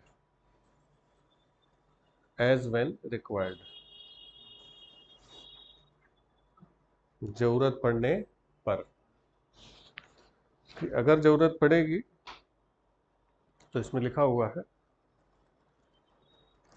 कि राष्ट्रपति किसी व्यक्ति से जो उच्चतम न्यायालय या फेडरल के न्यायाधीश के रूप में पद धारण कर चुका है, उच्चतम न्यायालय का न्यायाधीश नियुक्त होने के लिए सम्यक रूप से अर्हता रखता हो, उच्चतम न्यायालय के न्यायाधीश के रूप में बैठने और कार्य करने का अनुरोध करेगा, रिक्वेस्ट करेगा, ऐसा नहीं कि ऑर्डर दे रहे हैं, अनुरोध करेगा।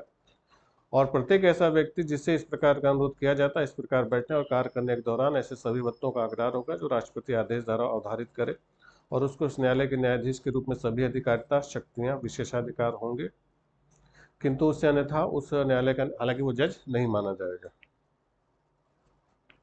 ठीक है, तो राष्ट्रपति चाहे तो रिटायर्ड जजों को भी उपस्थित करा सकते, लेकिन जरूरत पड़ने पर। ये जो 27-28 है ये किस लिए है?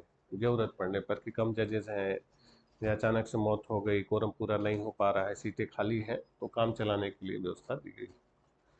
ठीक है, अब आ जाइए इसकी सुप्रीम कोर्ट्स की पावर्स, या एक चीज और लिख लीजिए, एक और इसमें है 130 लिख लीजिए, 130 सीट ऑफ सुप्रीम कोर्ट, उच्चतम न्यायालय का स्थान, सीट ऑफ सुप्रीम कोर्ट उच्चतम न्यायालय का स्थान।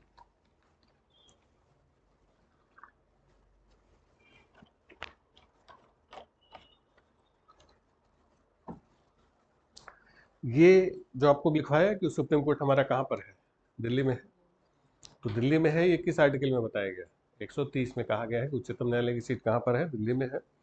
लिखा हुआ है कि the supreme court shall sit in Delhi और इन सच अदर प्लेस और places as chief justice of India में with the approval of the president for time to time appoint.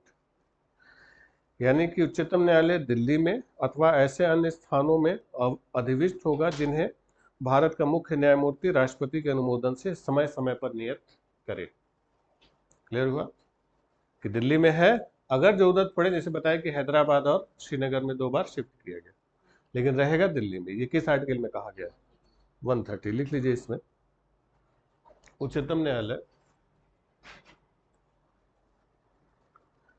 Delhi में रहेगा, the supreme court shall sit in Delhi, the supreme court shall sit in Delhi, SIT seat in Delhi. उच्चतम न्यायालय कहाँ रहेगा, दिल्ली में रहेगा, या ऐसे अन्य स्थानों पर हो सकता है, ऐसे अन्य स्थानों पर हो सकता है जिन्हें भारत का मुख्य न्यायाधीश, जिन्हें भारत का मुख्य न्यायाधीश राष्ट्रपति के अनुमोदन से, राष्ट्रपति के अनुमोदन से समय समय पर नियत करे।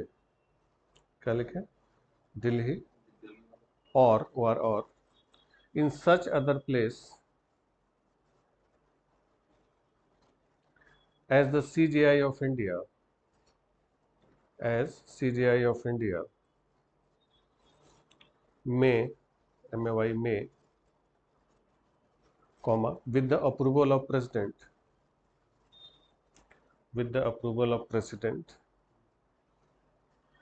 comma, from time to time, from time to time appoint,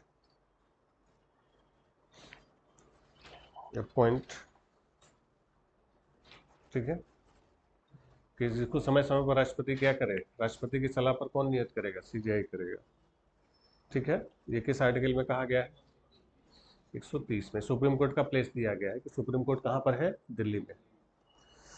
चलिए अब आएंगे इनकी शक्तियां, पावर्स, उच्चतम न्यायालय। ये तो इनका तो शुरुआती चीज थी, स्थापना, नियुक्ति, हटाया जाना। अब आएंगे इनकी शक्तियां। शक्तियां आपको बताए थे, ज़्यादातर पावर्स आपको पढ़ाया जा चुका है, तो ज़्यादातर शक्तियां आपकी सुप्रीम कोर्ट में बता चुके हैं, बता चुके हैं कि नहीं बता चुके हैं। फंडामेंटल राइट्स आपको पढ़ा रहे थे, 32 बताया था। कितने रीट्स थे, 5 रीट्स थी।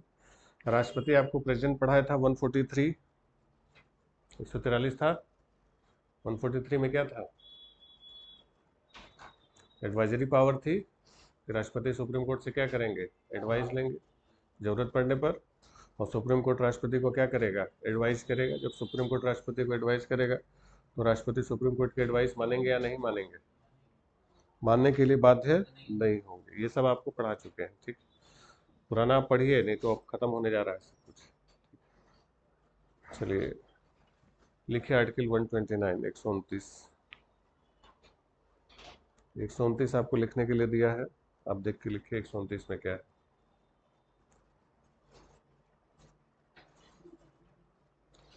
129, 129 आपको लिखवाए होंगे।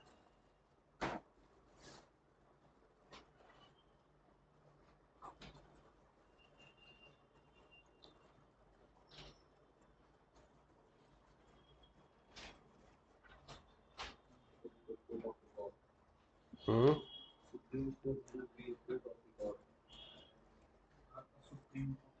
लिख लीजिए पहले।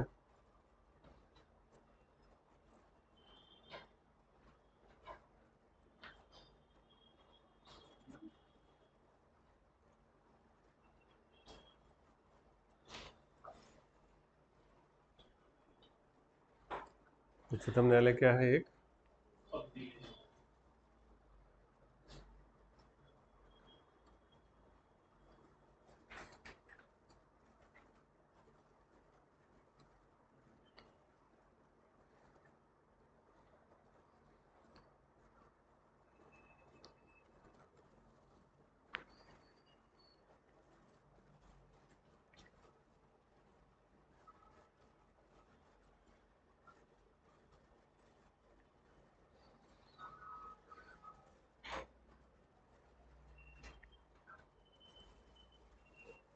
लिख लिया।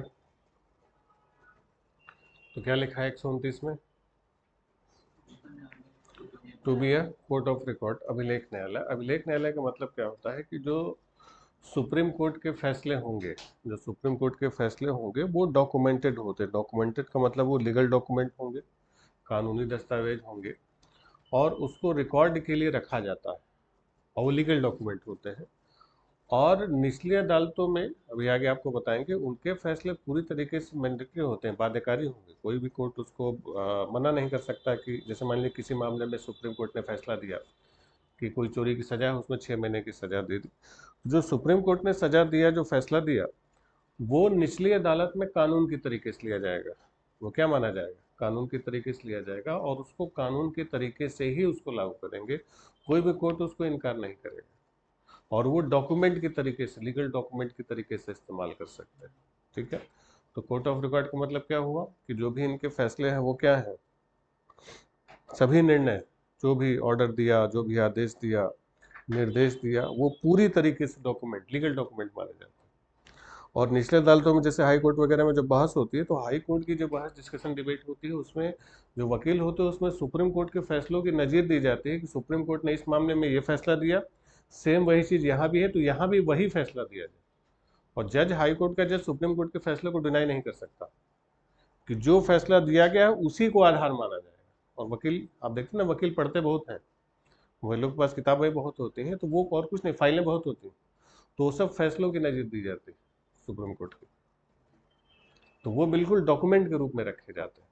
ठीक है, लिख लीजिए। उच्चतम न्यायालय के सभी निर्णय, आदेश, निर्देश,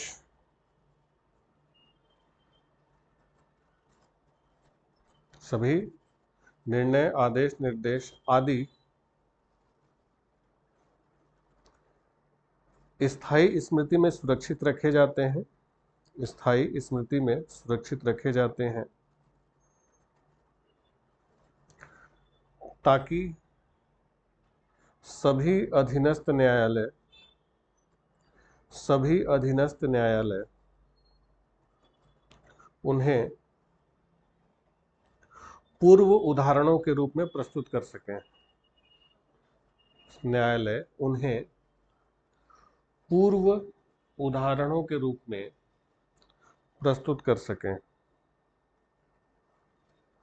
all it decisions, all it's decisions पूर्व उदाहरणों के रूप में प्रस्तुत कर सकें। All it decisions, comma, orders, orders and instructions, and instructions etc are preserved in, are preserved in permanent memory, permanent memory, so that all subordinate courts, so that all subordinate courts can use them,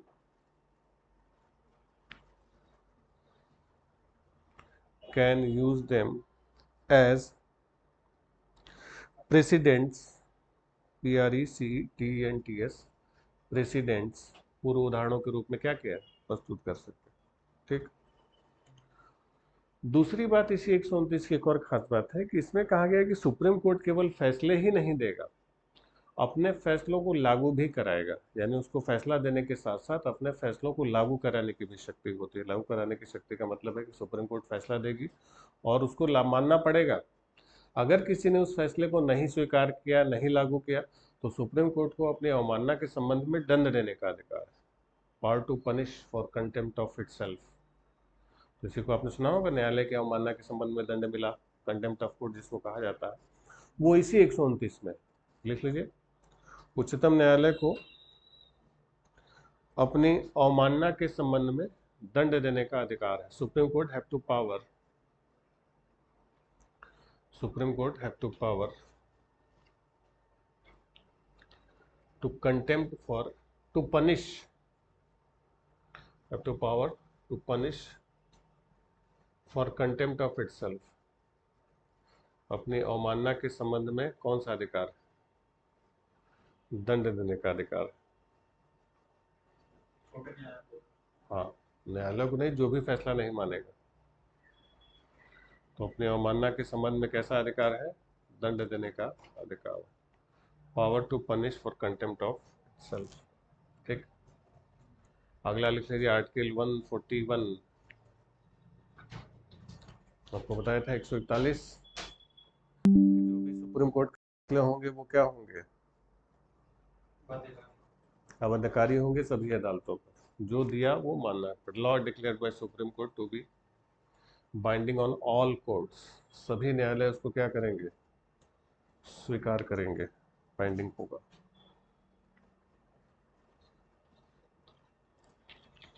ठीक है। अगर नहीं स्वीकार किया तो फिर वो अपने अवमानना के संबंध में क्या करेंगे? दंड देंगे, पनिश करेंगे। तो अपने अवमानना के संबंध में दंड देने का अधिकार किस आर्टिकल में है? 129 में, नहीं सॉरी 129 में है। और सभी फैसले या सभी कानून बाध्यकारी होंगे, ये किस में है? 141। समझ गए?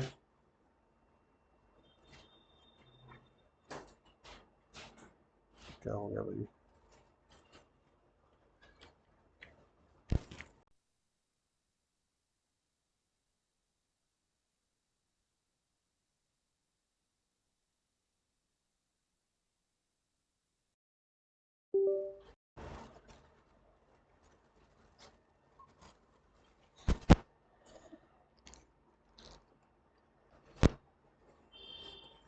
हो गया?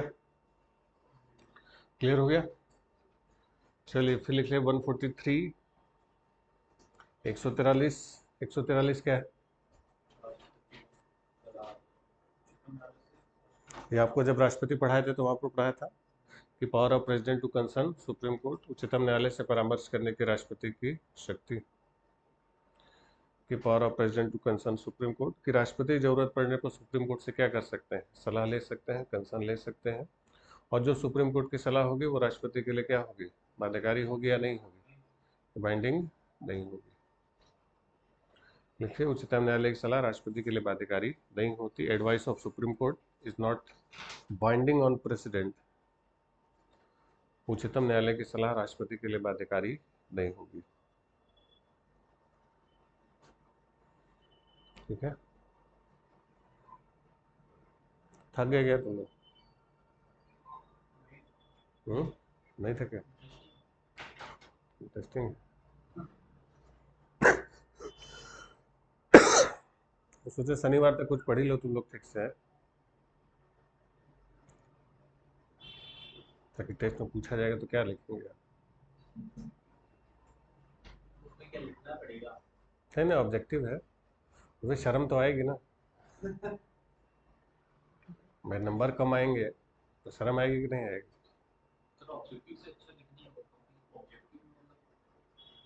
हम्म। अब एग्जाम ऑब्जेक्टिव आएगा तो ऑब्जेक्टिव ही रखेंगे। काहे सब्जेक्टिव रखेंगे? संडे को कर दिया जाए। हम्म। कहाँ जाना है? चलो ठीक है, जो रहेगा वो देगा। हो गया। तो बताया था कि जरूरत पड़ने पर उच्चतम न्यायालय से राष्ट्रपति क्या कर सकते हैं, परामर्श ले सकते हैं, सलाह ले सकते हैं। और उच्चतम न्यायालय से सलाह लेना एक राष्ट्रपति की इच्छा पर होगा, और जब उच्चतम न्यायालय को सलाह देंगे और सुप्रीम कोर्ट उनको सलाह देगी और उस सलाह को मानने के लिए बाध्य नहीं होंगे। फिर आर्टिकल, हालांकि ये सब ये अभी तक ये नहीं आया, केवल 143 तक आया, ठीक है।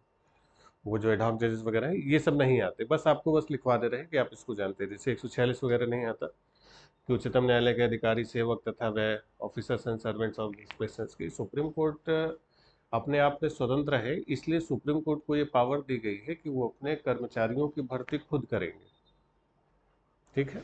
यानी वो अपने ऑफिस, अब सुप्रीम कोर्ट में केवल जज तो होंगे नहीं, ऑफिसर होंगे, टाइपिस्ट होंगे, क्लर्क होंगे, कारकुन होंगे, चपरासी होंगे, ढेर सारे होंगे, और पूरी लंबी चौड़ी कार्यकारी जजेस से ज़्यादा यही लोग होंगे। तो इन सबका अपॉइंटमेंट कोई सरकारी एजेंसी नहीं करेगी। सुप्रीम कोर्ट अलग वैकेंसी निकालेगी, अलग से उसमें भर्ती होगी, और उनकी क्या पेंशन होगी, क्या सैलरी होगी, क्या सिस्टम होगा, वो सब सुप्रीम कोर्ट खुद डिसाइड करेगी, सरकार उसमें कुछ नहीं करेगी। क्लियर। तो वही उनके अधिकारी, सेवक तथा व्यय किसमें दिया गया है, 146 में इनके लिए अलग व्यवस्था बना दी गई, क्योंकि सरकार के हिसाब से अगर चलेंगे, सरकार, अब जैसे आपको बताया था all India services, Akhil Bharatiya सेवाएं, तो सेंट्रल स्टेट रिलेशन में डिस्प्यूट में एक मुद्दा वो भी है, क्योंकि उनको अपॉइंटमेंट कौन कर रही है, सेंट्रल कर रही है, और काम कर रहे हैं किसके लिए, स्टेट के लिए। अब सेंट्रल अपॉइंट करके सुप्रीम कोर्ट को दे दे, फिर वो काम तो सेंट्रल के हिसाब से चलेंगे। तो इसलिए सभी कोर्ट्स को, इवन हाई कोर्ट्स की अलग वैकेंसी आती है सब पद को, वो अपनी भर्ती अलग कराएंगे, क्योंकि कोई सरकारी एजेंसी उसमें इंटरफेयर ना करे। ठीक है, बस इसको लिख लीजिए, हालांकि अभी तक पूछा नहीं गया, 146 बस लिख लीजिए, उच्चतम न्यायालय के अधिकारी और सेवक तथा व्यय।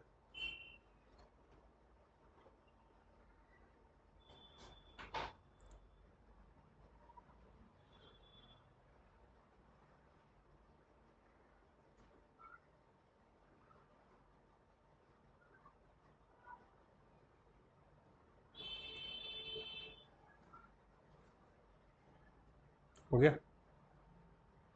ये किस आर्टिकल में दिया गया है, 146।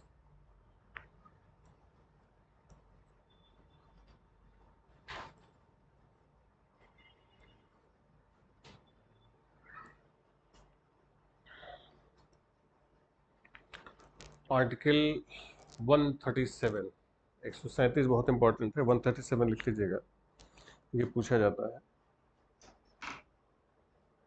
137 आपको लिखने के लिए भी दिया होगा।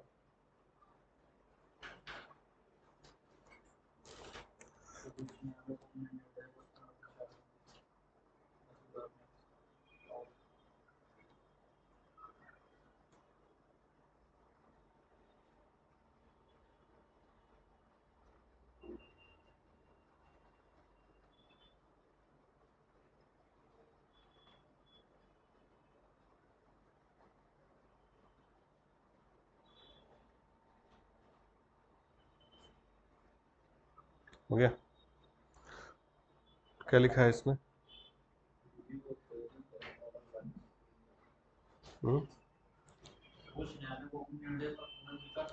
जुडिशियल रिव्यू की पावर, इसको कहते हैं न्यायिक पुनर्विलोकन। जुडिशियल रिव्यू ये बहुत बड़ी पावर होती है। कहाँ से लिया गया जुडिशियल रिव्यू कॉन्सेप्ट, अमेरिका से लिया गया।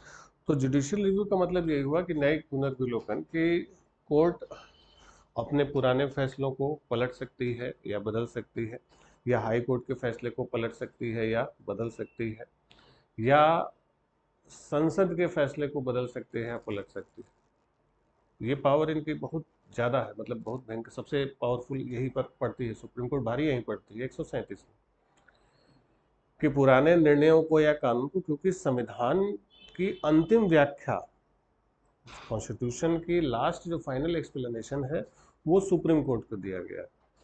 यानी अंतिम रूप से व्याख्या कौन करती है, सुप्रीम कोर्ट से, और उसी व्याख्या के आधार पर ये सारी व्यवस्थाएं सुप्रीम कोर्ट करती है अपने हिसाब से, ठीक।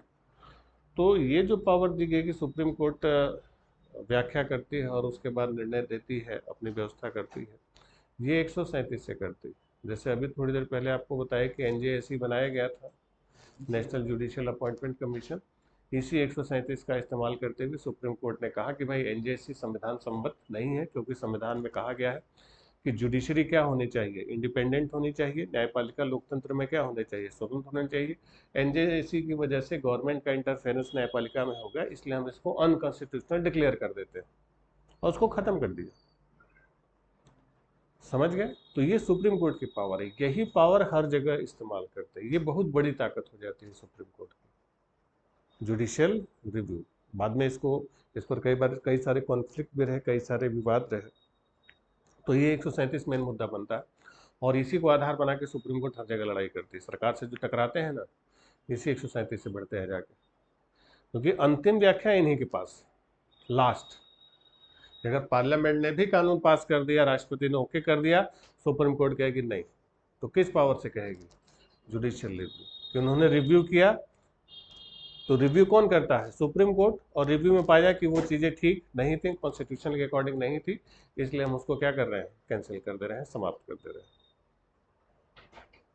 अब यहीं पर कुछ सारी समस्याएं भी हैं हमारी जुडिशरी में। ऐसा नहीं कि जुडिशरी हमारी परफेक्ट है, बहुत सारी कमियां भी हैं। एक तो कमी आपको बताया कि जजों का अपॉइंटमेंट एक बड़ा मुद्दा है, परिवारवाद एक बड़ा मुद्दा है। उसी में एक मुद्दा ये भी आता है कि हमारे यहाँ जुडिशियल में अकाउंटेबिलिटी वाली समस्या है। अकाउंटेबिलिटी यानी उत्तरदायित्व। जब 2011 में, आपने अगर सुना होगा, अन्ना हजारे जी ने दिल्ली में आंदोलन किया था, आमरण अनशन, तो उसमें लोकपाल का मुद्दा था, अरविंद केजरीवाल, किरण बेदी, ये सारे लोग थे साथ में। तो उसमें जन लोकपाल के मुद्दे के साथ साथ 5 कानूनों पर उन्होंने बात की थी। तो एक कानून ये भी था, जुडिशियल अकाउंटेबिलिटी बिल, न्यायिक उत्तरदायित्व विधेयक, कि हमारी जुडिशरी को अकाउंटेबल बनाया जाए, उत्तरदायी बनाया जाए। उत्तरदायी बनाने का मतलब क्या है? कि जुडिशरी को हमारे अकाउंटेबिलिटी बिल्कुल नहीं दी गई, जीरो।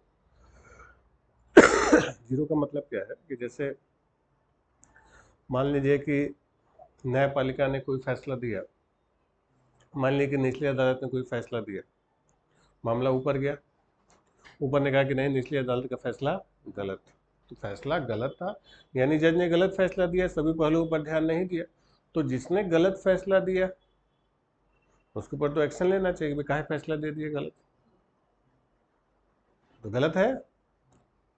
तो अगर हमने कोई गलत काम किया तो हमारे ऊपर एक्शन होगा, जज ने गलत काम किया तो एक्शन क्यों नहीं होना चाहिए? जैसे मान लीजिए किसी जज का मूड खराब है, बीवी से झगड़ा करके गया हुआ है, अब कोर्ट में पता चला कोई मामला आया, उसके पास कोई अपराधी पहुंचा, उसके ऊपर हत्या का आरोप लगा, मूड खराब, बोला यही मर्डर किया है, इसको तो फांसी की सजा सुना देते हैं। लिख दिया फांसी की सजा, कलम तोड़ दिया कि लाओ उसको सजाए मौत देते हैं, मूड खराब है। और उसका नाम सुनते ही उसकी माँ की तबीयत खराब हो गई, मर गई, पिताजी की हालत खराब हो गई, उसका हार्ट अटैक आ गया। तो मृत्युदंड तब तक अप्रूव नहीं होता जब तक हाई कोर्ट में मामला ना चला जाए। अब हाई कोर्ट में गया, हाई कोर्ट ने साफ मना कर, नहीं भाई, इसको तो ऐसा कोई फांसी वैसे वाला कोई मामला ही नहीं, उसके फैसले को रद्द कर दिया। अब फैसला तो रद्द हो गया, लेकिन जो उसकी माँ मर गई वो तो लौट के नहीं आएगी, या उसका जो हार्ट फेल हो गया वो भी ठीक नहीं होगा। तो जो जज ने गलत फैसला दिया तो उस पर एक्शन नहीं होना चाहिए? क्या सोच के फैसला दिए थे? कभी आपने सुना जज पर एक्शन हुआ? हाई कोर्ट के फैसले को सुप्रीम कोर्ट ने बदला या सुप्रीम कोर्ट ने रद्द किया, अक्सर आता है ना कि फैसले को पलट दिया गया, फैसले को रद्द कर दिया गया। उसी में ये नहीं जोड़ा गया कि जिसने गलत फैसला दिया उस पर एक्शन लिया जा रहा है। 2018 में एसएससी का रिजल्ट आना था, हाई कोर्ट ने रोक लगा दी। अब रोक लग गया एसएससी पर, साल भर तक मामला रुका रहा। साल भर के बाद रिजल्ट एज इट इज जारी हो गया वैसे ही। अरे जब कोई सुधार करना ही नहीं था, तो वही रिजल्ट जारी होना था, तो फिर साल भर रोका काहे? भाई गड़बड़ी नहीं थी, फिर भी आप साल भर रोक के बैठे रहे। अब किसी एक ने रिट कर दिया, पता चला कि 5 लाख लड़के फार्म भरे बैठे हैं, सब बैठ के इंतजार कर रहे हैं, रिजल्ट वैसे ही आ गया। जब कुछ सुधार हुआ नहीं तो फिर वैसे रिजल्ट आ दिया। तो जो बच्चे 4 साल तक भटके हैं, कमरा लेके बैठ के पढ़ाई कर रहे हैं, तैयारी कर रहे हैं, कोचिंगों में फीस भर रहे हैं, उनका खर्चा कौन देगा? कोर्ट से पूछना चाहिए ना कि भाई आपके एक गलत फैसले की वजह से इतने बच्चे, लाखों बच्चे उम्मीद में बैठे रहे, साल भर उनका गया। अगर वो सेलेक्ट हो जाते, साल भर तनख्वाह पाते, सैलरी कितनी मिलती? या बाकी उसके इंतजार में 4-5 लाख लोग जो बैठे रहे, जिनका अटका हुआ था, उम्मीद लगा के आंख खोल के बैठे हुए थे कि लगेगा या कैंसिल होगा या कुछ होगा तो हम लोग को फिर से मौका मिलेगा, पता चला कुछ नहीं, जितना रिजल्ट था वही आया, सेम आया, क्या फायदा हुआ? अब दिल्ली में एक जज का मूड खराब है, बोले 250 कॉलोनियां अवैध है, उसको ढहा दो। बुलडोजर चलना शुरू हुआ, कई सारी कॉलोनी, सीलिंग का एक मुद्दा उठा, ढहा दिया गया। फिर बाद में सरकार ने इंटरफेयर किया और कहा कि नहीं, कॉलोनियां अवैध है, लीगल कर दिया गया। भैया एक घर बनाने में पूरी जिंदगी भर की कमाई लग जाती है एक आदमी, एक पीढ़ी की पूरी कमाई लग जाती है एक घर बनवाने में। और आपका एक फैसला है, बोले घर ढहा दो, ढह गया, फिर बाद में बोले फैसला गलत। कौन बनवाएगा घर? जज के सैलरी से दिया जाता पैसा। तो वही हमारे यहाँ समस्या है कि अकाउंटेबिलिटी नहीं है, उत्तरदायित्व नहीं। जज कुछ भी फैसला देने की कुछ भी दे देते हैं। तो इस पर अभी तक कोई, हालांकि अगर अकाउंटेबल बना दिया जाए कि आप जो फैसला देंगे इसके किसी फैसले पर, जैसे बैंक में क्लर्क होते हैं ना, उनके ऊपर अकाउंटेबिलिटी होती है। तो बैंक मैनेजर ने गलत लोन दे दिया, अगर क्लर्क ने पैसा ज्यादा दे दिया, उसके जेब से कटता है पैसा, वो अपनी सैलरी से कटवाएगा। बैंक मैनेजर ने गलत लोन पास कर दी, रिटायरमेंट के बाद रिकवरी कर देती है बैंक। तो बेटा गलत लोन पास की थी, 10 साल बाद बूढ़ा हो गया, पता चला नहीं, पैसा वापस करो, तुमने गलत लोन दिया। तो जब बैंक का एक अदना सा कैशियर गलत काम करता है या कुछ गलती हो जाती है तो अपने जेब से बढ़ता है, तो जब से गलती होगी तो कौन भरेगा? क्योंकि उनके एक डिसीजन से बहुतों का कैरियर बर्बाद हो गया। तो इसलिए समस्या ये कि हमारे यहाँ पावर्स तो दी गई है, अकाउंटेबिलिटी नहीं है। हम शक्तियां तो रखते हैं लेकिन उत्तरदायित्व भी तो हमारा होना चाहिए, समझ रहे हैं? तो ये नहीं है, इसके लिए बड़ा बवाल हुआ। तो बिल भी लाया गया, लेकिन वही अगर उत्तरदायित्व बना दिया जाएगा तो फिर जज फैसला क्यों देगा? वो तारीख देगा, बस उसको पता है कि उसके फैसले के लिए उसको जिम्मेदार ठहराया जाएगा। तो फिर एक बार में फैसला क्यों सुनाएगा? वो तारीख बढ़ा देगा, जाओ तो बुढ़ापे तक तारीखें देता रहेगा।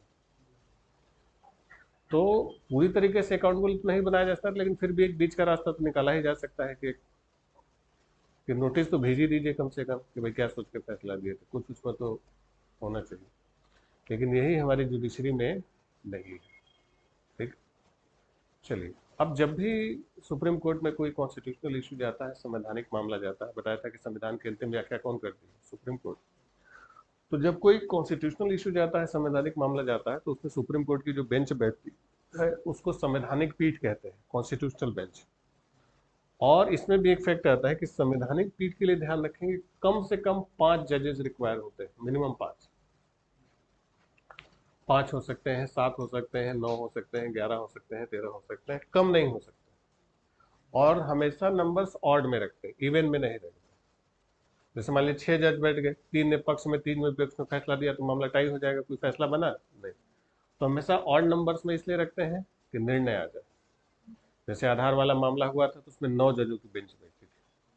ट्रिपल तलाक के मामले में 5 जजों की बेंच बैठी, तो उसमें एक बड़ा अच्छा था कि 5 जजों की बेंच है और 5 के पांचों अलग अलग धर्मों के थे, यानी 5 जज थे और पांचों 5 धर्म के थे, ये भी। तो कभी 5 जजों की, कभी 9 जजों की। अब तक की जो सबसे बड़ी संवैधानिक पीठ बैठी है वो केशवानंद भारती के मामले में बैठी, 13 जजों की बेंच। सोचिए, 13 जजों की बेंच थी, डिसीजन 7-6 मेजोरिटी से आया था, एक तरफ 7 एक तरफ 6।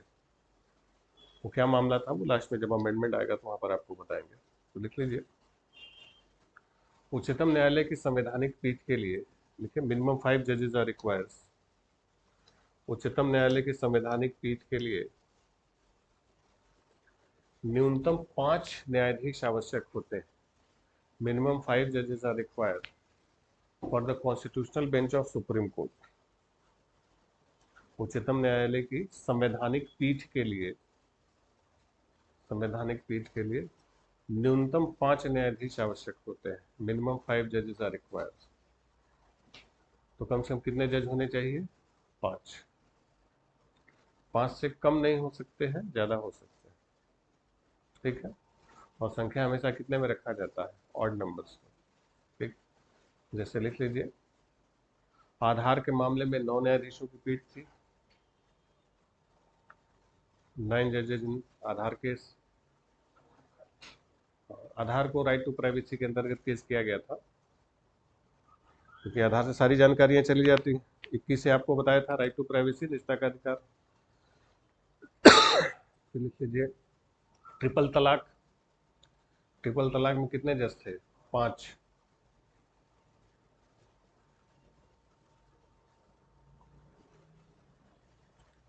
फिर लिखिए केशवानंद भारती केस, केशवानंद भारती मामला, केशवानंद भारती मामला। तो केशवानंद भारती मामले में कितने जजों की बेंच थी? 13। तो इसमें 13 जजेस की बेंच थी, 13 न्यायाधीशों की पीठ थी।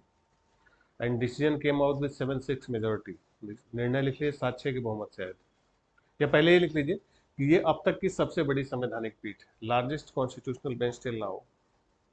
अब तक की सबसे बड़ी संवैधानिक पीठ, largest constitutional bench till now, अब तक की सबसे बड़ी संवैधानिक पीठ, largest constitutional bench till now. तो अब तक की सबसे बड़ी संवैधानिक पीठ कौन सी थी? केशवानंद भारती केस में। ठीक है, कितने जजों की थी? 13 जजों की। लिखते निर्णय 7-6 के बहुमत से आया था, ब्रैकेट में लिख लीजिए। Decision came out with 7-6 majority. निर्णय 7-6 के बहुमत से आया था। ठीक,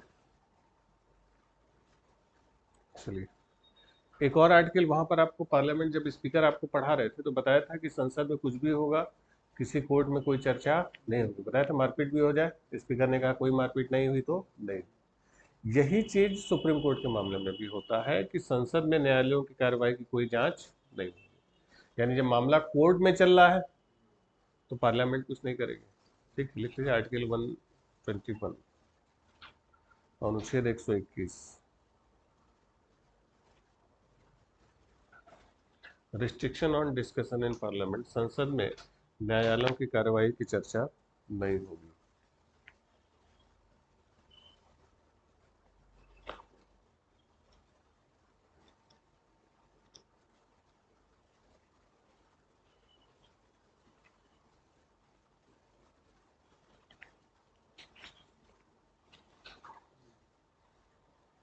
ठीक है, कि संसद में कोई काम हो रहा है उस पर कोर्ट में कोई भी चर्चा नहीं की जाएगी।